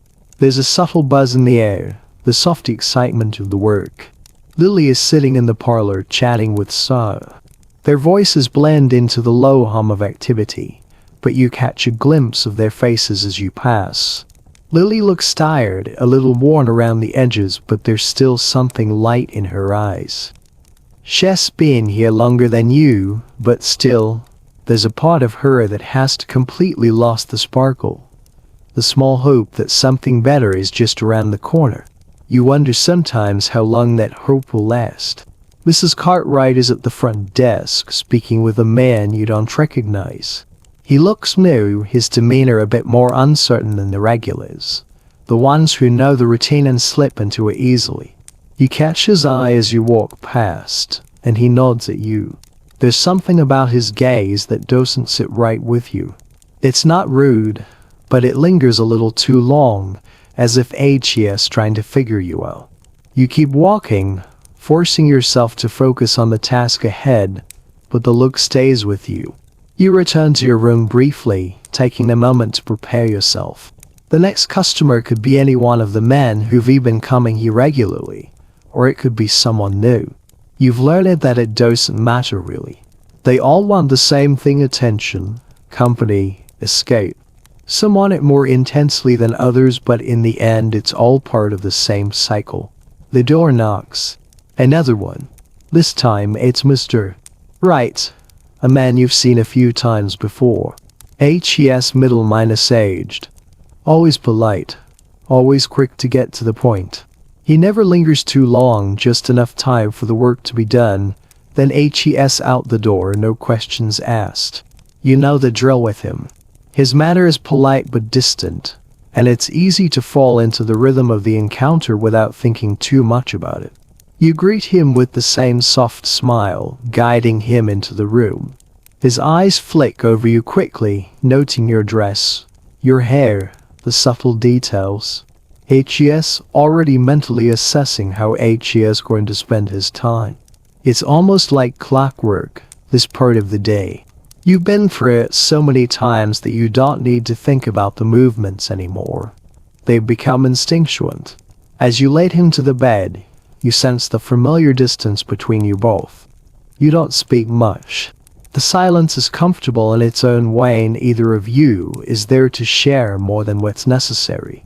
His presence is muted, just as it always is. He doesn't demand anything extra, and that's what makes him easier than others. There's no need to feign anything beyond what's required. When the encounter is over, you don't linger. You don't need to. It's all the same motions, the same routine. And soon enough, he's dressing quickly, his back turned as he pulls on his clothes. He presses the usual tip into your hand, offers a brief thank you, and exits the room without another word. You hear the soft click of the door closing behind him, and once again, the room is quiet. The quiet that follows Mr. Wright's departure feels heavier than it should. You stand for a moment in the center of the room, the soft light spilling through the window, casting shadows that seem too long. The silence stretches, and you can't help but wonder, as you always do, how much longer you'll keep going through the motions. How many more days will pass like this, one after another, the customers coming and going, and you doing the same thing every time. But the question doesn't linger for long. It never does. There's no time for such thoughts when there's always more work to be done, more faces to meet, more performances to give. The next knock comes quickly, interrupting your brief moment of reflection. You don't need to ask who it is, the routine is too predictable. You check your reflection in the mirror quickly, straighten your dress, and open the door. This time it's a new customer, a man you've never seen before. His expression is guarded, but there's something about the way he stands, his posture rigid, almost too composed, that gives him away as someone who doesn't belong here. Someone who doesn't quite fit in with the usual crowd. "Good afternoon," you greet him, offering a soft smile. "Mary, please come in." He steps forward, and you close the door behind him, watching him with a practiced eye. There's something about his gaze, sharp, calculating, that makes you pause. It's not quite unsettling, but it's enough to make you feel a little more aware of your movements, your words. It's as though he's sizing you up, determining what kind of person you are before he even speaks. He nods but doesn't immediately sit. He glances around the room, taking in the simplicity of the furnishings, the cleanliness of the space. It's nothing extravagant, but it's comfortable, just enough to create the right atmosphere. You can see him mentally assessing everything, perhaps deciding whether or not this is the experience he expected. "Are you new to the house?" you ask gently as you begin the ritual of pouring him a drink, your movements steady but unhurried. "Yes," he replies, his voice low. "I've heard things." You can't quite place the tone of his voice. It's not quite judgment, but there's a coolness to it. Something slightly detached, but with an undercurrent of something else. You don't know yet what it is, but you know better than to ask. "Everything is in order here," you say, keeping your voice calm, reassuring. "We maintain a high standard for our guests." He nods, taking a seat in the armchair by the window. The soft light from outside catches the edges of his profile, highlighting the sharpness of his features. You finish pouring the cherry and bring it to him, handing it over with a practiced smile. He accepts it, but doesn't immediately drink. You don't speak much, he observes, his eyes not leaving you. You take a step back, folding your hands in front of you and tilt your head slightly. There's no need for unnecessary conversation. We both know why you're here. There's a brief pause, the space between you filled only with the soft clink of the glass in his hand. You can see the wheels turning in his mind, his gaze still studying you, trying to read you, to understand the unspoken rules of this place. "You don't seem like the others," he says suddenly, his voice colder now, more critical. You nod, accepting the comment without reacting, and simply here to make sure you're comfortable. He studies you for a moment longer, and then something shifts in his expression. A flicker of something, appreciation perhaps, or just the simple understanding that you're doing your job passes across his face. But it's gone as quickly as it came. The moment passes and he stands, his movements deliberate. You gesture toward the bed, leading him through the familiar motions, the same unspoken dance that's played out countless times before. You know the steps just as he does. It's a transaction, nothing more. As he settles onto the bed, you step back, giving him space, and wait for the next move. He undresses quickly, but there's no urgency in his actions.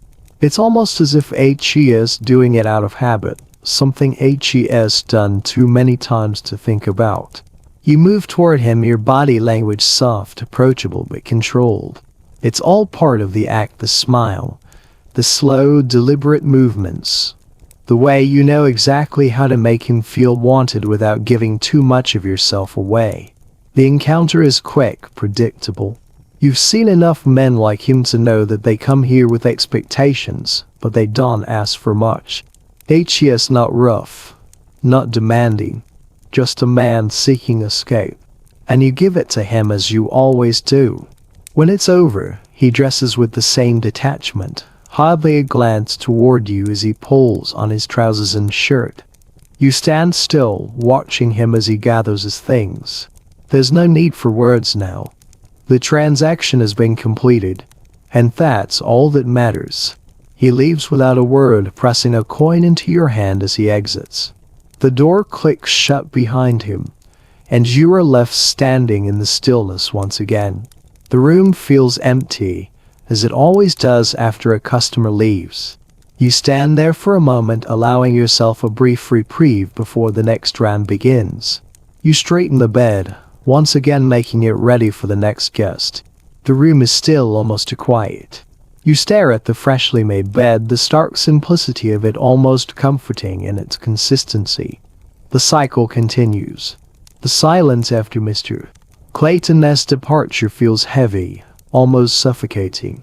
You stand in the middle of the room, the quiet pressing in around you like a thick fog. The bed is made again, the room tidied, but there's a slight tremble in your hands that you can't quite shake off.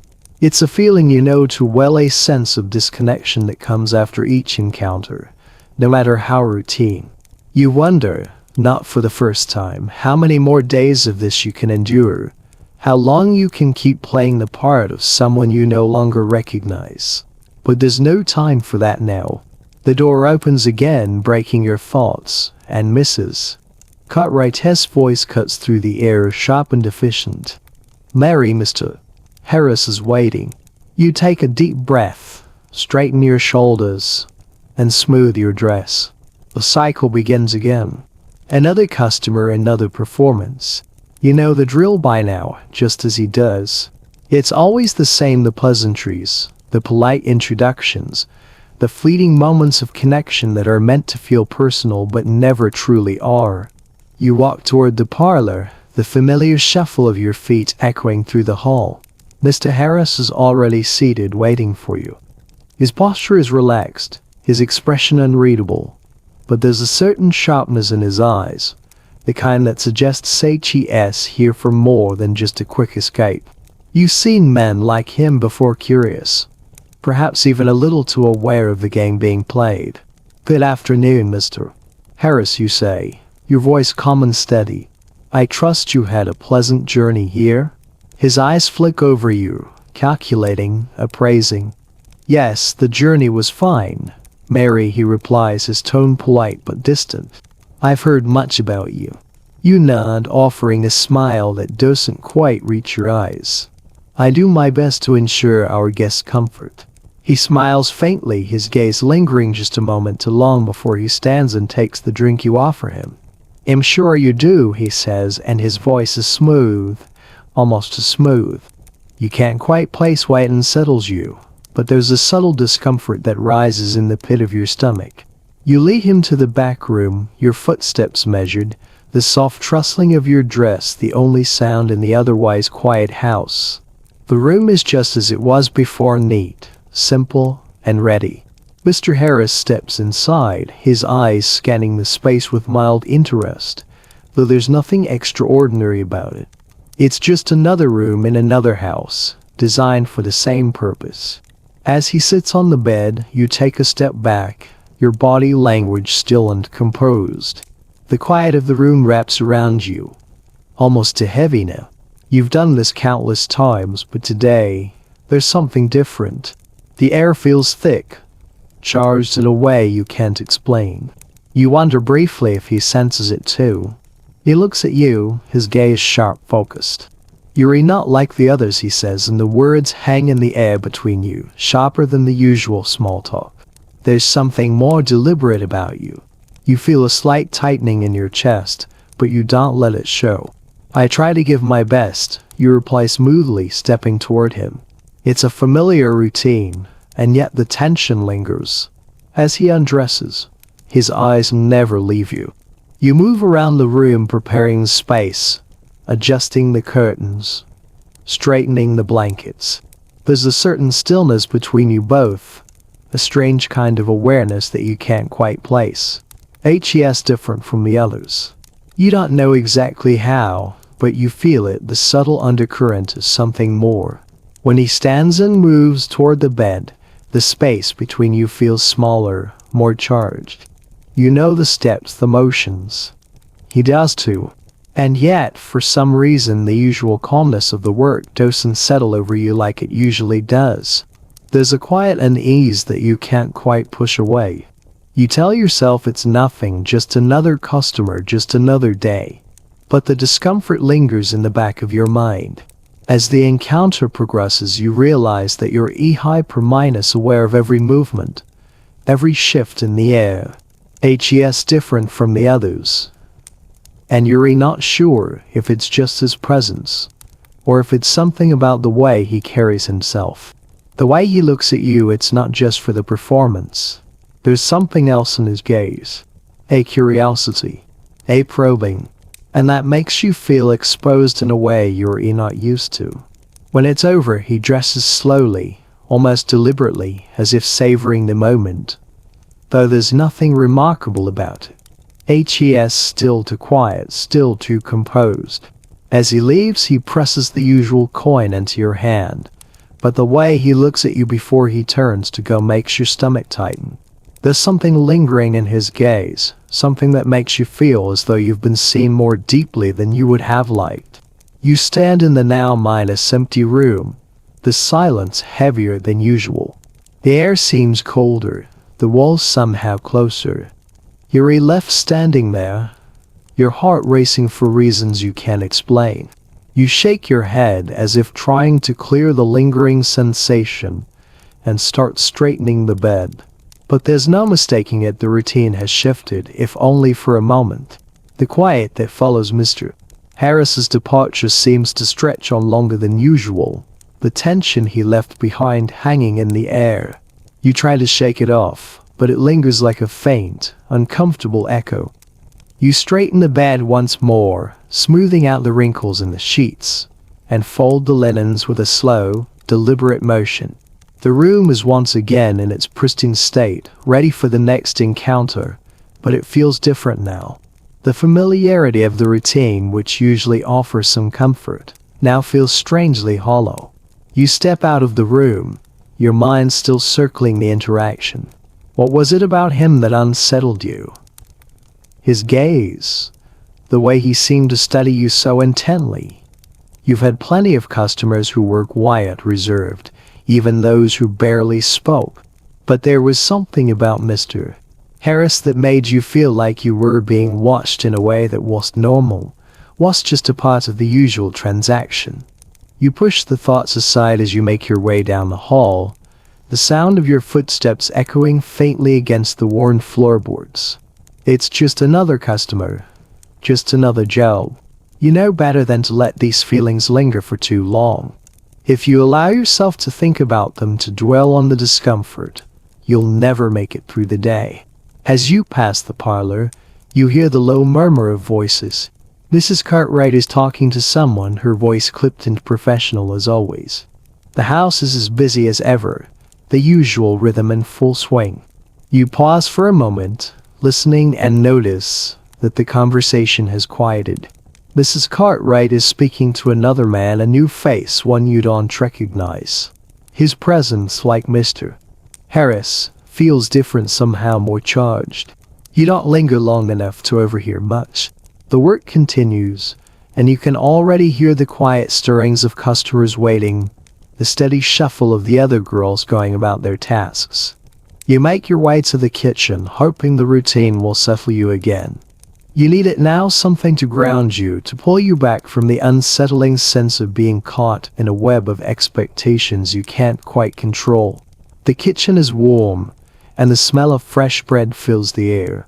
Betsy is there, setting the table with quiet efficiency. She doesn't look up when you enter, focused on her work, but she nods in acknowledgement. You sit at the small table across from her, and she offers you a mug of hot tea without a word. You take it gratefully, the warmth soothing your nerves. "Busy morning?" you ask, trying to sound casual, as if nothing is amiss. "Same as always," Betsy replies, her voice steady. "I think Mrs. Cartwright is expecting a few new gentlemen today.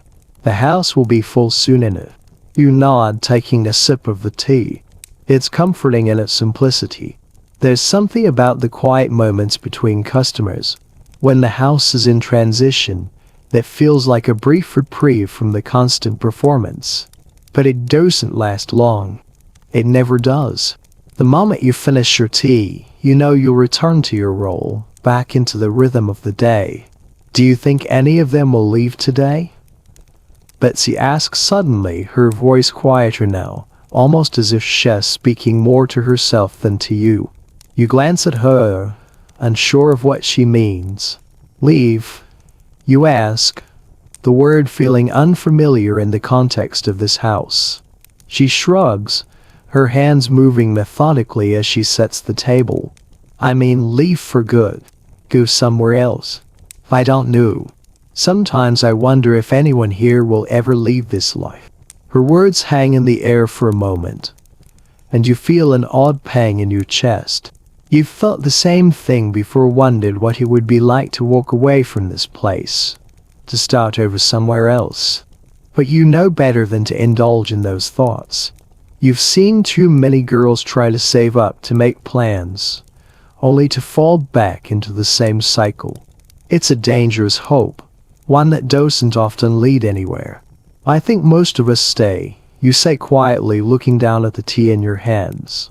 It's not easy to leave. The world out there, it's not kind to us. Betsy doesn't reply right away, but you catch a glimpse of her face. Her brow furrowed as she places another plate on the table. She's young still, and she has been here long enough to have fully understood how this life works. You want to tell her to hold on to her hope, but you also know it's a fragile thing, something that's hard to keep when the days start blending together and the future seems more like a distant dream than anything attainable. You finish your tea and rise, preparing to head back upstairs. Another customer will be waiting soon, and you have to be ready. It's not just about the work. It's about maintaining the balance, keeping everything in order. The house, the customers, the smiles you give. You've learned that each day, each encounter is another piece in the puzzle, another part of the performance you put on to survive. As you head back to your room, you can feel the familiar weight of the work settling back on your shoulders. The house is full again, the rhythm of the day picking up once more. The cycle continues, and you move through it, your role always the same, even when the faces, the names, and the expectations shift. You step back into your room, the door clicking softly behind you. The house feels heavier now, the weight of the constant cycle pressing on your shoulders. The familiar sounds of the parlor drift up to you from downstairs. The low murmur of voices, the shuffle of feet, the occasional laughter. It's the rhythm of the house, steady and unchanging, yet it somehow makes you feel more alone than ever. You glance around your room, the space small and intimate, but it's yours. The bed is neatly made, the curtains drawn just enough to let the sunlight filter through, casting a pale glow across the floor. It's a comfort and a way, the familiarity of it all. You know where everything belongs, what each object in the room signifies: the small porcelain pitcher on the table, the vase of dried flowers, the simple chair by the window. These things, mundane as they are, provide a sense of order in the chaos of the work. But even in the stillness, your mind is racing, looping back to the conversation with Betsy, to the unsettling encounter with Mr. Harris, and to the constant undercurrent of disconnection you've been feeling lately. You've spent so long in this life. You've learned to numb the parts of yourself that might want something more, something real, something beyond the roles you've been playing. But every once in a while, the weight of it all seems to come crashing down. You look at the clock on the wall, watching the hands tick steadily forward. Another few minutes and the next customer will arrive, and you'll fall back into the rhythm. You've always known this life wasn't a choice, it was survival. But somewhere deep inside, the quiet whispers of what could have been linger, just out of reach, teasing you with a life you could have had, a life you could still dream of. A knock at the door interrupts your thoughts. You turn toward it, steadying your breath, and smooth the wrinkles in your dress. There's no time for lingering on what minus is. This is your life now, and it's time to get back to the work. Mary, Mrs.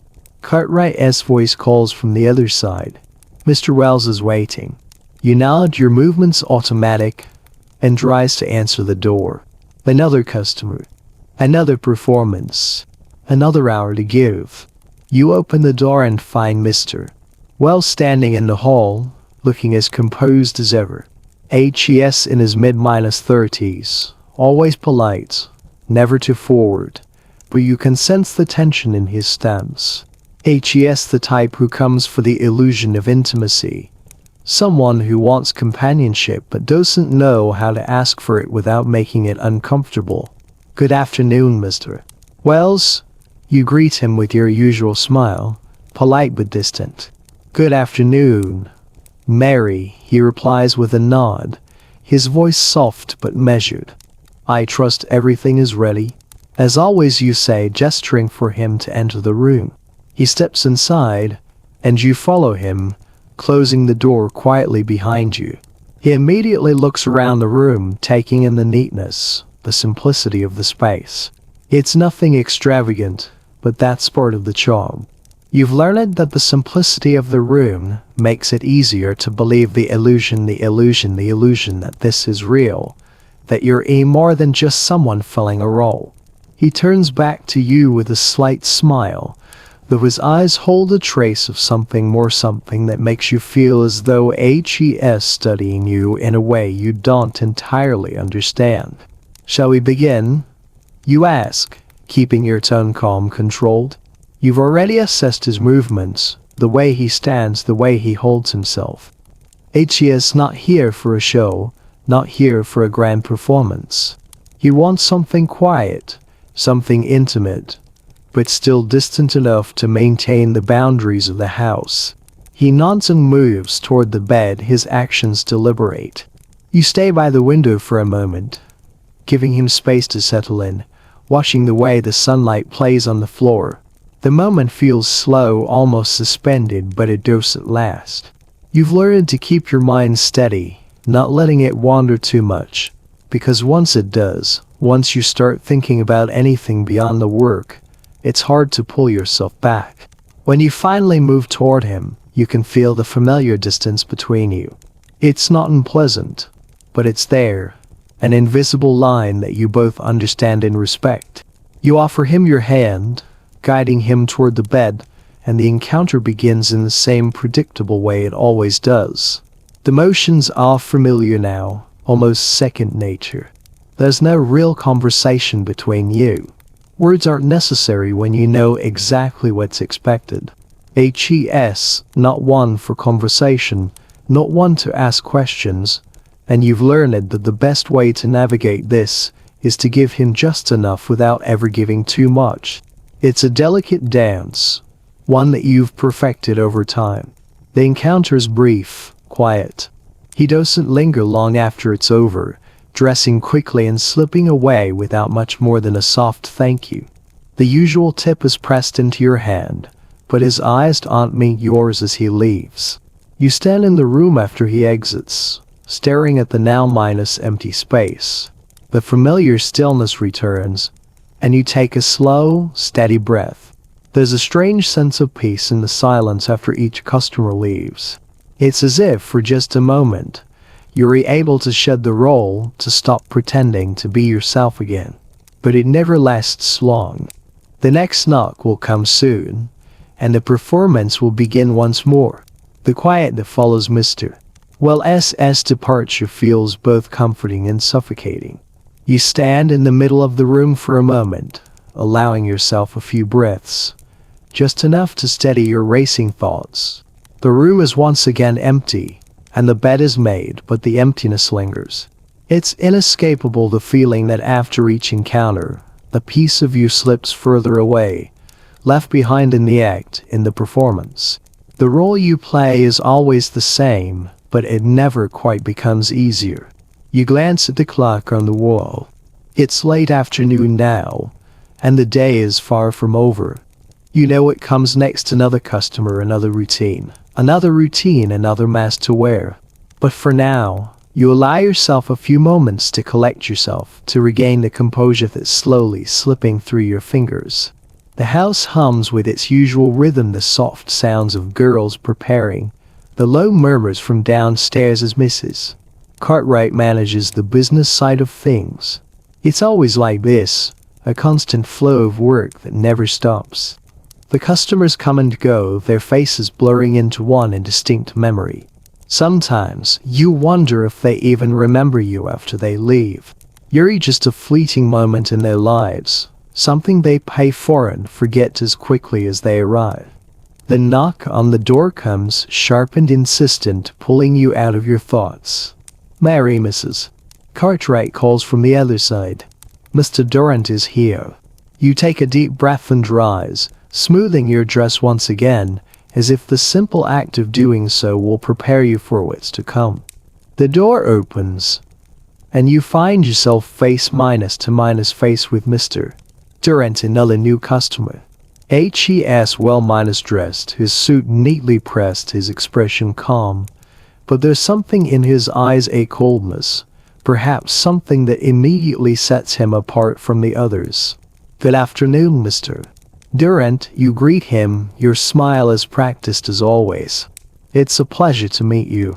He nods, his gaze lingering on you a moment longer than usual before he speaks. "The pleasure is mine, Mary." His voice is smooth, almost too smooth, and it sends a subtle chill down your spine. You gesture for him to enter, and as he steps into the room, you notice the way his eyes move over everything: the bed, the simple furnishings, the vase of flowers on the table, all of it being mentally catalogued, assessed. You've learned to expect this, the way customers analyze their surroundings, but for some reason with Mr. Durant, it feels different. His gaze is colder, more calculating, as if he is searching for something hidden beneath the surface. You guide him to the chair by the window, your movements calm, steady. "Can I offer you a drink, Mr. Durant?" you ask, your voice smooth, controlled. He doesn't answer right away, his eyes still studying you with a focused intensity that makes you feel as though you're being dissected. "Yes," he replies after a moment. "A glass of cherry would be nice." You pour the drink, your hand steady as you hand it to him. His fingers brush yours as he takes it, but this time, the contact feels different, colder, as though it's a calculated move on his part, not a gesture of kindness. For a moment, neither of you speaks. The air between you is thick, heavy with unspoken words, and you can feel the weight of his gaze on you. It's unsettling in a way. You've dealt with men who were silent, others who chatted endlessly, but with Mr. Durant, there's a peculiar tension, like you're both waiting for something. When he finally speaks, his voice is low, almost deliberate. "I hear you're different from the other girls here." You tilt your head slightly, offering him a neutral smile. "I do my best to meet the needs of our guests." He takes a sip of the drink, and you notice his eyes never leave you. "I'm sure you do," he says, his tone colder now. "But I wonder, do you ever wonder what it's like to truly be free, Mary?" The question hangs in the air, sharp and pointed. For a moment, you don't know how to respond. It's a question you've asked yourself many times before, but hearing it from him feels like an intrusion, like something personal has been exposed you weren't ready to confront. You pause for a beat, maintaining your calm, controlled exterior. "I'm free in the ways that matter," you reply, your voice steady. "I've learned to find freedom in my choices." His lips curl into a faint, almost imperceptible smile. "Yes, I'm sure you have. But there's a difference between being free and being confined to your role." His words strike a chord, but you don't let it show. You've learned long ago not to reveal too much. You don't need to share your thoughts or feelings with anyone, not the customers, not the other girls, not even Mrs. Cartwright. The less they know, the better. So you smile again, the practiced smile that doesn't quite reach your eyes. "You may be right, Mr. Durant. But for now, I am here to offer you what you need." He studies you for a moment longer, his gaze still sharp, before he rises and moves toward the bed. You follow him, your steps measured, your body language fluid, practiced. You can feel the tension between you, the discomfort that lingers in the air, but you push it down. You know the steps, the routine. It's all part of the dance. When the encounter ends, you feel the weight of it all a fleeting sense of exhaustion, but also something else. The conversation with Mr. Durrant, the way his words hung in the air, felt different. There was a sharpness to it, an edge that made you feel exposed, even though you never let on. You wonder if it's just him, or if the weariness is finally starting to show, creeping in around the edges of the work. But he leaves as quickly as he came, pressing the usual coin into your hand and murmuring a soft thank you. His presence lingers in the room for just a moment longer before the door clicks shut behind him. You stand there, breathing deeply, the weight of the encounter slowly sinking in. After Mr. Durrant leaves, the silence in the room is nearly oppressive. You stand in the center of it, your heart still racing slightly, as though his words have left an imprint on you that you can't fully shake off. The unsettling nature of his questions lingers in the air, a reminder of the thoughts you've buried so deeply over the years. You force yourself to breathe deeply, steadying your hands as you smooth the bed, trying to return to the familiar routine. The discomfort, though, is persistent, an unfamiliar weight that you can't entirely ignore. It's not the first time a customer has questioned the nature of your work, but something about Mr. Durrant's words feels sharper and more probing. You've heard it before, the well-meaning sympathy, the casual comments about freedom and choice. But he was different. He didn't look at you with pity, he looked at you with an awareness that made you feel seen in a way that you hadn't expected, hadn't wanted. You stand still for a moment, your gaze wandering to the window. The outside world seems far away now, distant and unreachable. You wonder fleetingly what it would be like to step out into that world, to leave this house behind, to live a life where you weren't playing a role. But the thought fades as quickly as it comes. You know better than to dwell on it. This life is the one you have, and the only one you've known for so long. Another knock at the door. The sound feels louder than it should, snapping you back to reality. You take a deep breath and head for the door, your body moving on autopilot. As you open it, you find Mrs. Cartwright standing in the doorway, her expression neutral but alert. "Mary," she says, her tone clipped but professional. "Mr. Dawson is here." You nod, your mask sliding back into place. Another customer, another performance. The day continues as it always does. "Thank you," you reply, stepping aside to let her pass. The familiar routine doesn't offer much comfort, but it's what you know. You take a moment to compose yourself before heading downstairs to meet the next guest. Mr. Dawson is waiting in the parlor. He's older than the others, probably in his late 40s, with graying hair and a tired look in his eyes. His suit is slightly worn, the fabric a little more faded than you'd expect, but he stands with an air of someone who is accustomed to being in control, though not quite as assured as some of the other men. He looks up as you enter, his gaze soft, almost searching, but there's an edge of uncertainty behind his eyes that tells you he's here for more than just company. "Good afternoon, Mr. Dawson," you greet him, offering your usual smile. "Good afternoon, Mary," he replies, his voice hoarse, like he hasn't spoken much today. "I've heard good things about this place. I hope it's everything I was promised." You nod, leading him to a seat. "I'll do my best to meet your expectations," you say, your voice even. There's no need for further conversation, no need for pleasantries that would serve only to delay the inevitable. Mr. Dawson studies you for a moment, his eyes narrowing slightly as though he's weighing you, assessing you, trying to figure out something that isn't immediately obvious. You've learned to read these small shifts, the way customers move or hesitate, the subtle signals that tell you what they really want. Mr. Dawson is no different. He wants comfort, but there's a part of him that seems to want something deeper, something more than the usual transaction. He takes a drink from the glass you offer, but doesn't immediately speak. The silence stretches between you, heavy, almost awkward.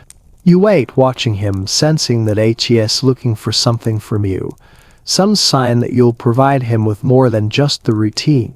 "I'm sorry, "I don't usually do this," he says, finally breaking the silence. His voice is quieter now, almost apologetic. "I suppose I'm just used to a more meaningful experience." You tilt your head slightly, maintaining your calm exterior. "What do you mean, Mr. Dawson?" He shifts in his seat, looking down at his hands, fidgeting with the glass. "I don't know. I guess I'm just tired of the usual. I want something real." You nod slowly, offering a reassuring smile. "I understand. I'm here to make sure you feel comfortable, Mr. Dawson. Whatever you need." There's a moment of hesitation before he looks back up at you, his eyes a little softer now. "I just want someone who listens. Someone who understands what it's like to be alone." You pause, considering his words. You've heard similar things before. The desire for connection wrapped in the guise of a transaction. You nod again, stepping forward, maintaining the distance you've learned to keep while offering him the semblance of connection he's looking for. "I'm happy to listen," you say, your voice calm, inviting. "Sometimes that's all it takes." He nods slowly, and for a brief moment, you wonder if he truly understands the cost of his request. The cost of what he is asking for. But you don't let it show. You know better than to make them feel guilty for seeking something beyond the ordinary. Your job is to provide that escape, that illusion of connection, no matter what it costs you personally. The encounter is different than the others, not in the physical actions, but in the atmosphere that builds around it. Mr. Dawson is quiet, contemplative, and you find yourself listening more than usual, responding with words of comfort that feel too real for the work you do. It's strange how easy it is to slip into this role, to pretend that the connection is genuine, even when you know it isn't. When it's over, he's quieter than most, but there's something in his expression that lingers. He thanks you softly, almost shyly, before dressing and slipping out of the room. He presses the usual coin into your hand, but it doesn't feel the same. There's no quick exit this time, no haste to move on to the next.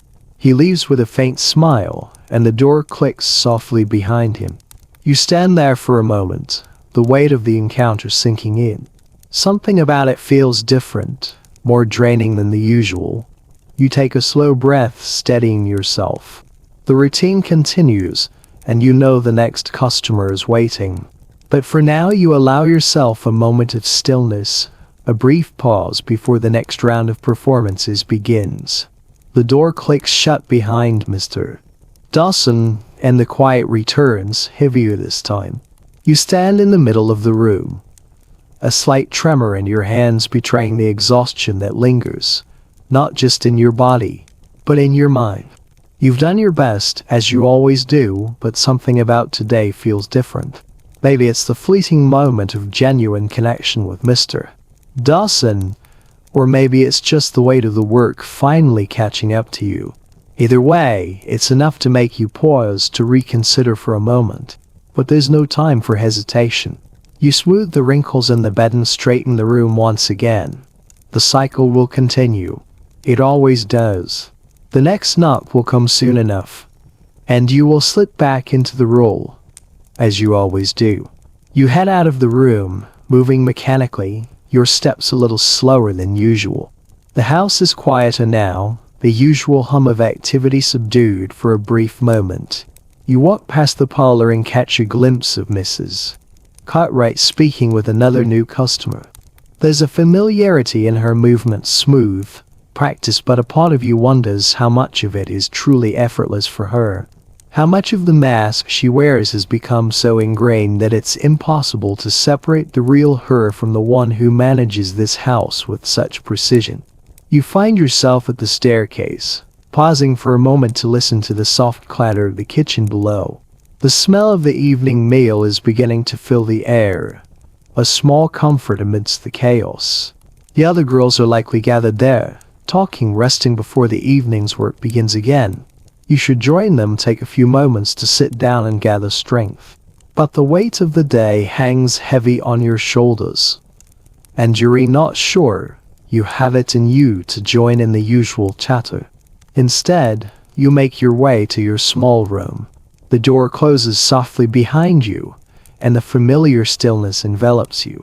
It's only when you sit on the edge of your bed that you realize just how tired you are, how deeply the weariness has settled into your bones. The quiet feels suffocating now, and you're not sure how much longer you can keep up the act, how much longer you can pretend that everything is fine. Your thoughts drift to Mr. Doss's words, how he had spoken of wanting something real, something that was just a performance. You had given him that, hadn't you? At least as much of it as you could. You've played this part long enough to know that the connection he was looking for isn't something you can offer. But you wonder, for just a moment, if it would have been easier to give him what he wanted. If only you were allowed to truly be yourself. A knock at the door interrupts your thoughts. It's a sharp reminder that the cycle is far from over, that you don't have the luxury of lingering in your own thoughts for too long. You push the fleeting sense of doubt aside, the quiet ache in your chest that threatens to grow, and you rise from the bed, smoothing your dress. "Mary, Mrs. Cartwright calls from the other side. Mr. Fitzgerald is here." You open the door, your movements steady, your mask back in place. Mr. Fitzgerald stands before you, smiling politely, but there's a coldness in his eyes that you've learned to recognize. HES another regular, someone who knows exactly what HES here for, but there's something about him that always leaves you feeling unsettled. HES the type of man who demands attention but never gives any in return, as if the transaction is simply that, in exchange, nothing more. "Good evening, Mr. Fitzgerald," you greet him, offering the smile that's become second nature to you. "Good evening, Mary," he replies, his voice low, almost disinterested. "I hope you've been well." You nod, stepping aside to let him in. "Well, thank you. Shall we begin?" His gaze flickers over you, and for a moment, you wonder what HES really looking at. You've seen him enough times to know the routine, to know exactly what he wants. But tonight there's something off about him, something that feels different. The usual cold politeness has a sharp edge to it, and you can't quite figure out why it unsettles you more than usual. He sits down on the edge of the bed, waiting for you to approach. His gaze is fixed on you, but his body language is closed off, distant. It's as though HES here, but not truly present. You move toward him, your steps measured, offering him the drink you've already poured. He takes it, his fingers brushing yours briefly as he does. It's the usual, expected contact, but this time it feels colder, more deliberate. "Shall we?" you ask, your voice steady, even as your mind races. There's something about this evening that feels heavier, like the air in the room is thick with unspoken things. He nods, and you guide him through the same routine, the same performance. But tonight, there's no rhythm in it, no comfort in the predictability. You go through the motions, but every step feels more and more like a weight. You give him what he expects, the same attention, the same gestures, but there's a part of you that remains distant, detached, a spectator to your own actions. When the encounter ends, Mr. Fitzgerald dresses quickly, his movements sharp and efficient, as though HES already thinking about his next stop. He presses the usual coin into your hand without another word, and you stand there in the now minus empty room, feeling the distance between you both stretch wider with every passing second. The door clicks shut behind him, and you're left in the quiet again. The room feels too still, too empty, and you can't help but wonder how long you can keep this up, this endless cycle of encounters, of performances, of giving pieces of yourself away without ever truly connecting. The silence in the room after Mr. Fitzgerald leaves is almost suffocating. It feels like the walls are closing in around you, pressing down on your chest, making it harder to breathe. You stand there for a moment, trying to shake off the feeling, but it clings to you like a shadow, lingering just out of reach. The weight is heavy, yet you can't pinpoint why. It's the same routine, the same movements. But something about tonight feels different. You try to focus on the room, on the familiar details that usually ground you: the small vase on the table, the tidy bed, the soft light from the window. It's all the same, yet it doesn't offer the comfort it once did. It's like everything around you is distant, unreal, and for the first time in a long while, you wonder if this cycle will ever end. The door creaks softly, and you turn to see Betsy standing in the doorway, her face a mix of curiosity and concern. "Mary," she says quietly, stepping into the room. "Are you all right?" You hesitate, unsure of how to respond. You've gotten used to hiding the weight of the work, to wearing the mask even when it feels like it might slip. But there's something in her gaze, soft, understanding, that makes you want to let down the walls, if only for a moment. "I'm fine," you say, forcing a smile. "Just tired, I guess." She studies you for a moment longer, then nods, but you can tell she doesn't entirely believe you. "You've been looking a little worn lately," she says gently. "It's not easy, I know." You nod in agreement, though you don't speak. It's not just the work. It's the constant pressure to perform, to keep everything in order, to pretend that everything is fine when it's anything but.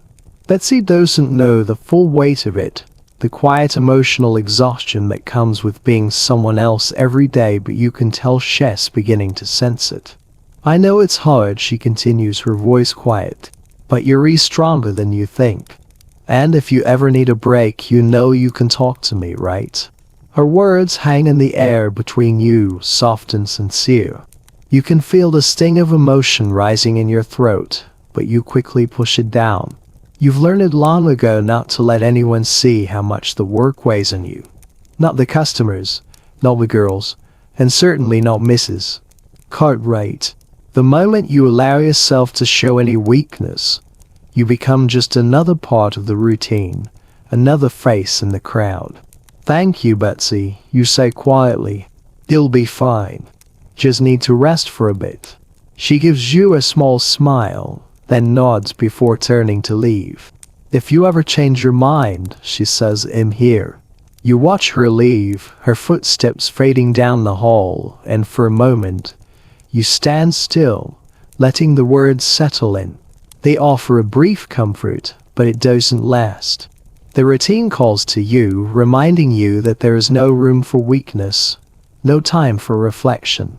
The next customer will be waiting soon, and you have to be ready.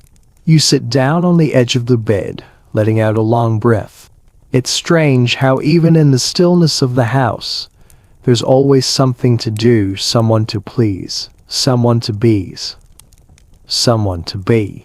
You think of the conversations you've had over the years, the countless hours spent trying to fill the gaps, to offer the illusion of connection, but never really letting anyone in. You've become so good at it, haven't you? The perfect smile, the perfect routine. Every movement, every word, practiced until it feels like second nature.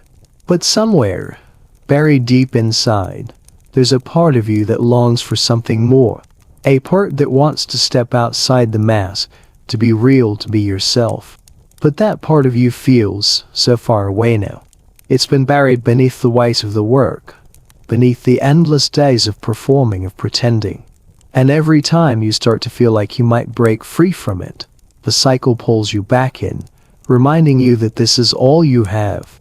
The knock at the door comes again, breaking your thoughts. You stand up, smoothing your dress once more, and take a deep breath. The mask slides back into place. "Mary," Mrs. Cartwright's voice calls from the other side. "Mr. Blackwell is waiting." You take one last look around the room, steadying yourself, and then open the door. "Of course," you reply, your voice steady, even though the weariness inside you feels more intense now. "He'll be right there." The next customer, another name to remember, another routine to follow. You move toward the parlor, your body moving on autopilot, but your mind still lingering on the brief moment of honesty with Betsy. The fleeting thought of freedom, of change, hangs in the air, but you push it away. There's no place for it here. Not anymore. You walk down the hall toward the parlor, the sound of your footsteps steady, though your mind is far from calm. The brief exchange with Betsy lingers in your thoughts, her words echoing in your head as you approach the door. You push them aside, there's no time for them now.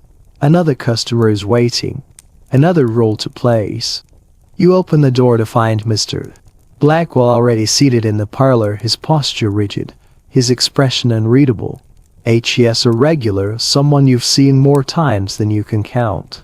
There's nothing remarkable about him, but there's something about the way he carries himself that always makes you feel like you're being measured, like every interaction is an evaluation of your performance. Good evening, Mr. Blackwell, you greet him with your practiced smile, the one that never quite reaches your eyes. It's a pleasure to see you again. Good evening, Mary, he replies, his tone neutral but polite. I trust everything is as it should be. Of course, you reply, maintaining the calm, composed demeanor you've perfected over time. Everything is ready for you. He doesn't say anything else for a moment, just looks at you as if waiting for something. It's the same every time, a moment of quiet scrutiny before the transaction begins. You've long since learned to stay still, to let him take his time, even though you know exactly how this will play out. He'll have his drink, a quiet conversation, and then he'll move on to the next part of the evening. It's always the same. The routine, the performance. It's a script you know by heart. He takes the drink you offer him, his fingers brushing against yours for the briefest of moments.